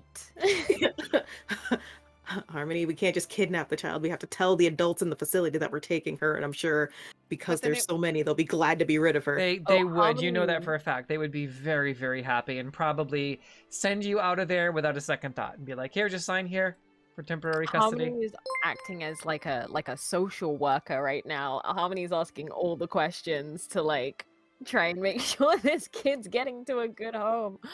Yeah. And I get that. Like, Amina is not at all offended by the questions you're asking because you're right to ask them. But yeah, no. She's also very positive that whether she gives her to her parents or to her sister, little girl's gonna be straight. Dawn will be perfectly fine with her family. Key is just trying everything in them to calm themselves down from like the whole situation. Like they're finally like calmer, but they're like, whew. Also, welcome in, Raiders. Welcome, thank you. The party's currently deciding what to do with an orphan tiefling girl that was being bullied viciously by some really nasty children who they scared off and sent packing. She went from 0 options to 2, and now there's kind of an ethical discussion or like a funny discussion in chat about adventurers, why are you adopting children? But there is some options being discussed here. So also welcome in our friends at Absolute 20 Pod. We love you. Thanks for joining us. We are queer witches playing tabletop role-playing games, and we're a tarot card system. Speaking of a tarot card system, this incident was a random table, but meeting this particular drow of the Crimson Wood, this was from the other tarot card pull from here. That is the ranger, and one of the tables on the ranger is to meet one of the individuals of the Crimson Wood. And we went with this one. That was from one of the rolls. And another tarot card pull from Rory. So thank you, everyone. Welcome in new friends. If you're queer or a witch or love tabletop role-playing games, you can join our Discord here. I also just pulled some art from Ruxy, R-U-X-I. Go and look them up on the Googles. Please go say hello to them. Hi, Kat. And that's our Discord. And we're also going to... These are the tarot cards we use. Weird Works.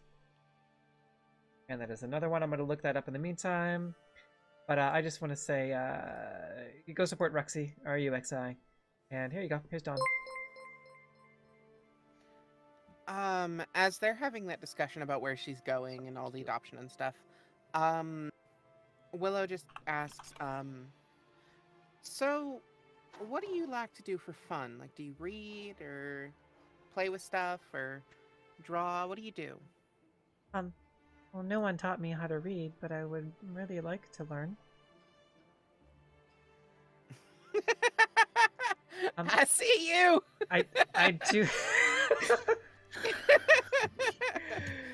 I do a lot of drawing and sketching. I'm kind of good at that. Okay. Actually, I gave her a little token. It's on the map now. So I have a question for you, DM. Give me a second to switch tabs real quick.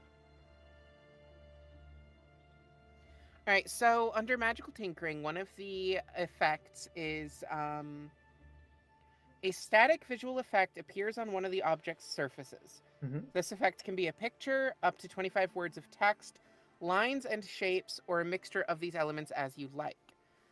My question is, could I have that essentially be like a, oh, heck.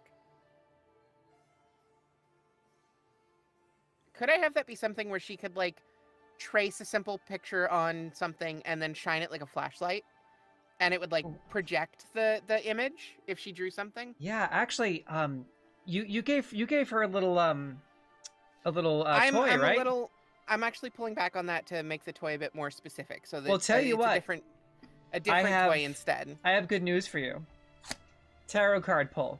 Rory, the construct, go nuts. You have a flash of genius, and you want to do everything you can to make this little girl happy.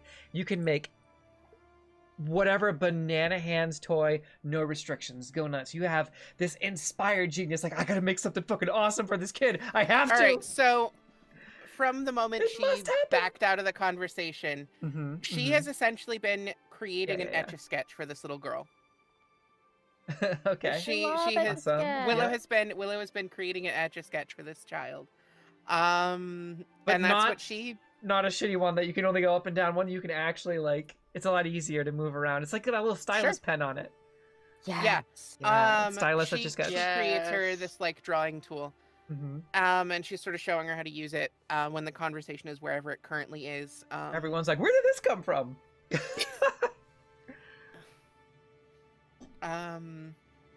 Yeah, and then if you shake it, it'll clear the picture and you can draw new stuff, and you can just do that as much as you want. She's just kind of like, eyes kind of sparkling in that anime way. I love it. And then she kind of looks I'm over her happy. shoulder at Khadijah and be like, "Isn't this so pretty?" And what's her name? And kind of points over at Khadijah. Oh, that's Khadijah. Khadijah, and kind of like puts her hand out, and Khadijah gives like little mink clicks on her hands, and she just kind of giggles a little more. Like, Okay. Well, I think now is a good time to ask you what you want to do. I This agree. nice lady over here is offering to take you to her home where, like she said, you'll be raised well and treated well and revered even. And that's a big fancy word for people won't be mean to you anymore for any reason. Or you can come to my family where it would be similar. Either way, you'll learn to read and write, and I'm not entirely sure what happens in the Crimson Wood and or how they manage themselves because I'm a stranger here, but I know that if I were to send you to my family, they would take into account your talents. So drawing and anything else that you may learn to I want to do that. She seems really nice, but I want to do that. And you just see the drow just smile, give a very warm smile and a little bow. And she looks over at Mabel and Willow and says, "A creation of a market of opportunity for this child. I can't think of anything better." Yeah, so I'm just gonna. We need to make a stop. We need to go to the embassy. I need to take her to the embassy, and then you'll wait there with some very nice people until I can get either my mom or one of my moms or one of my sisters to come and pick you up. I'm ready. I'm excited. Let's go now. Anything to get away from Well, those. Yes, we Nasty. will get you far, far away from all of this. But first, we have to go tell the grown-ups in charge that we're taking you. I think I actually need to hop out. My internet is being spotty. It keeps freezing. Like y'all keep freezing on me and stuff. So I'm gonna hop out. That's gonna mess up all the cameras. You got 5 minutes? I don't know. Okay. All I know is is my internet is being real rough. I'll stick Okay. around. I'll try Cool. anyway. Because even just a stoic Avalon is better than the 10 minutes of shuffling the cameras. So I appreciate it. Thank you. All right. So you head into the and thank you for being stoic, Sentinel Avalon. We appreciate you. We love you. Thank you so much. You head into the orphanage. You are able to pick up the documents, and there is kind of a larger dwarven woman, a little rotund. And she is very happy to immediately, it's less than 5 minutes, takes the paperwork, and she has kids hanging off of her who are very attached to her, and she has It has nothing to do with Dawn herself. She's like, great, one less person in here. there is Probably a overcrowded. there is a small half-orc baby that she has that is pulling on her beard. She has these kind of it's kind of clean here, and then the beard mutton chops come down into 3 beards, and the little half-orc is just pulling on the hair, and the other kids are kind of like, as she kind of waits, so she's like, all right, paperwork, and here we go, here's the folder, just need you to sign here, please. It's just not the beard. It's just to like readjust the half-orc baby who keeps kind of like readjusting itself to pull the beard, and she just kind of keeps spinning him. And she's like, all right, here it is. Yeah. Yeah, so Amina will just sign the paperwork and off we go. Okay. All right. Yeah. So yeah, we'll make the half-orc he. Okay. So she keeps spinning him around, and you can see that the half-orc baby is very, very agile, and they're kind of she's always kind of struggling with him, like up and down, and trying to like kind of like climbs over her shoulder at one point. And there's also like, again, there is another dwarven child, a half-elven child, and a human child that are like on her legs as she's like shuffling through. They're like all about 4 years old. And there's about another 50 running around inside. And there's like soft, foam balls being thrown around everywhere. It is like kind of dodging all of this stuff and sort of wax crayons. And you'll take the paperwork, and she's like, "I'm glad one of us is going to a lovely home. Good luck, and I need to get back and sort of get some of these children off of my legs. So I appreciate you very much, and best of luck to Dawn." Vita's just like heartbroken because she can't take like more of them with her. There's like another moment of silence, and you see like a little pale green hand just like, oh, and then just like. Whilst that is happening, Harmony will approach Key, and will just say, "Are you all right? You seemed a bit shaken back there." I don't know how much you heard from Darius about my mother's death. Quite a bit. There were people calling her terrible names, and in turn, I grew up with quite a bit myself, but nobody deserves that life. I'm sorry you went through that. And you're right, nobody deserves that kind of treatment just because of how they're born, what heritage they have.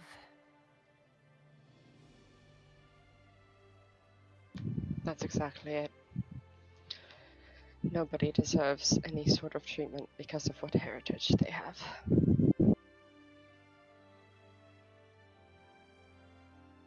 Well, anytime you feel like that again, do let me know.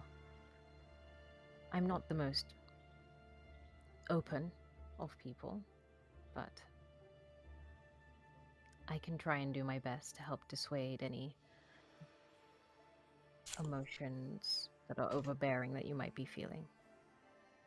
I appreciate it very much. Of course. I'm just glad to see semblance of a better life for that child. Yes. We were able to help one of many. There are some that don't get to see that kind of luck, I suppose. Being saved, that is. Yes. Some more lucky than others. That I can agree with.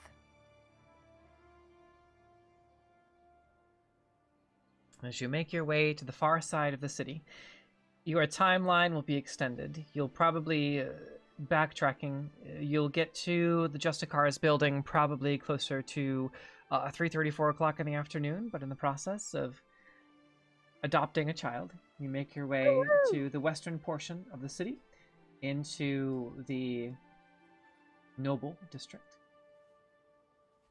into the Noble Ward, just to the west of the Queen's Gate. You rendezvous with Ivana Rasmund, the Minotaur, who is now the emissary to Bastion's Hold, or to Bastion's Hold and the City of Lights. After checking in with the pre-existing emissary in Bastion's Hold, and finding Ivana, seeing a Minotaur for the first time is an experience for Dawn. As she looks up at Ivana, who is about 7 feet tall, 7'2" or so, and just kind of starry eyes, and she's like, "Who is this adorable child?" Well, she's either my sister or my niece. That hasn't really been determined yet. I need to message my family, like, right now. We can arrange that. It's a very well-kept embassy. There's like a hanging garden outside that has Kyrosian plants. It's over here, by the way. A little garden that she can run around in, and she just... And Dawn just, "You have horns too." She's like, "Yes! You can touch them if you want. They're very nice. I just kind of scented them down this morning." And she does, and kind of you know, is touching Ivana's horns. I'm like, wow. And she's like, isn't it beautiful? Isn't it glorious? I like yours too. Still got a ways to go. But she's like, I bet they'll be fantastic when they're fully grown. Very prominent. And she says, you like my horns? Of course I do. And they're just having an absolute moment together. And they seem to be immediately connecting. And having done some good in the world, tech gremlins continuing to assail us from every direction, including all the way on the other side of the country, but having done some good and rescuing an orphan from what was essentially a random table encounter, we're going to go ahead and, as you plan to travel to the Justicar's building to check in on other things, and having sort of gained your footing in Bastion's hold, taking a deep breath, the drow following you there and waiting to speak to you more about what's happening in the Crimson Wood, tarot cards having been cleared, seeing Dawn interact with Ivana and immediately bond with her, you all smile and breathe a sigh of relief. And I will say officially to all of you, welcome to Veiltheria, welcome to Bastion's Hold, welcome to the world of Valeria. And we'll pause our story here for this week. Pick up again in 2 weeks. Woo! Thank you, everybody. Yay! Yeah, we're gonna real quick jump over and raid our friends at the Game Fox TV. And I'll post our Discord one more time. Again, if you're queer or a witch and you want to hang out with other queer witches who love TTRPGs, you can join our Discord. And we're gonna go ahead and raid the Game Fox TV.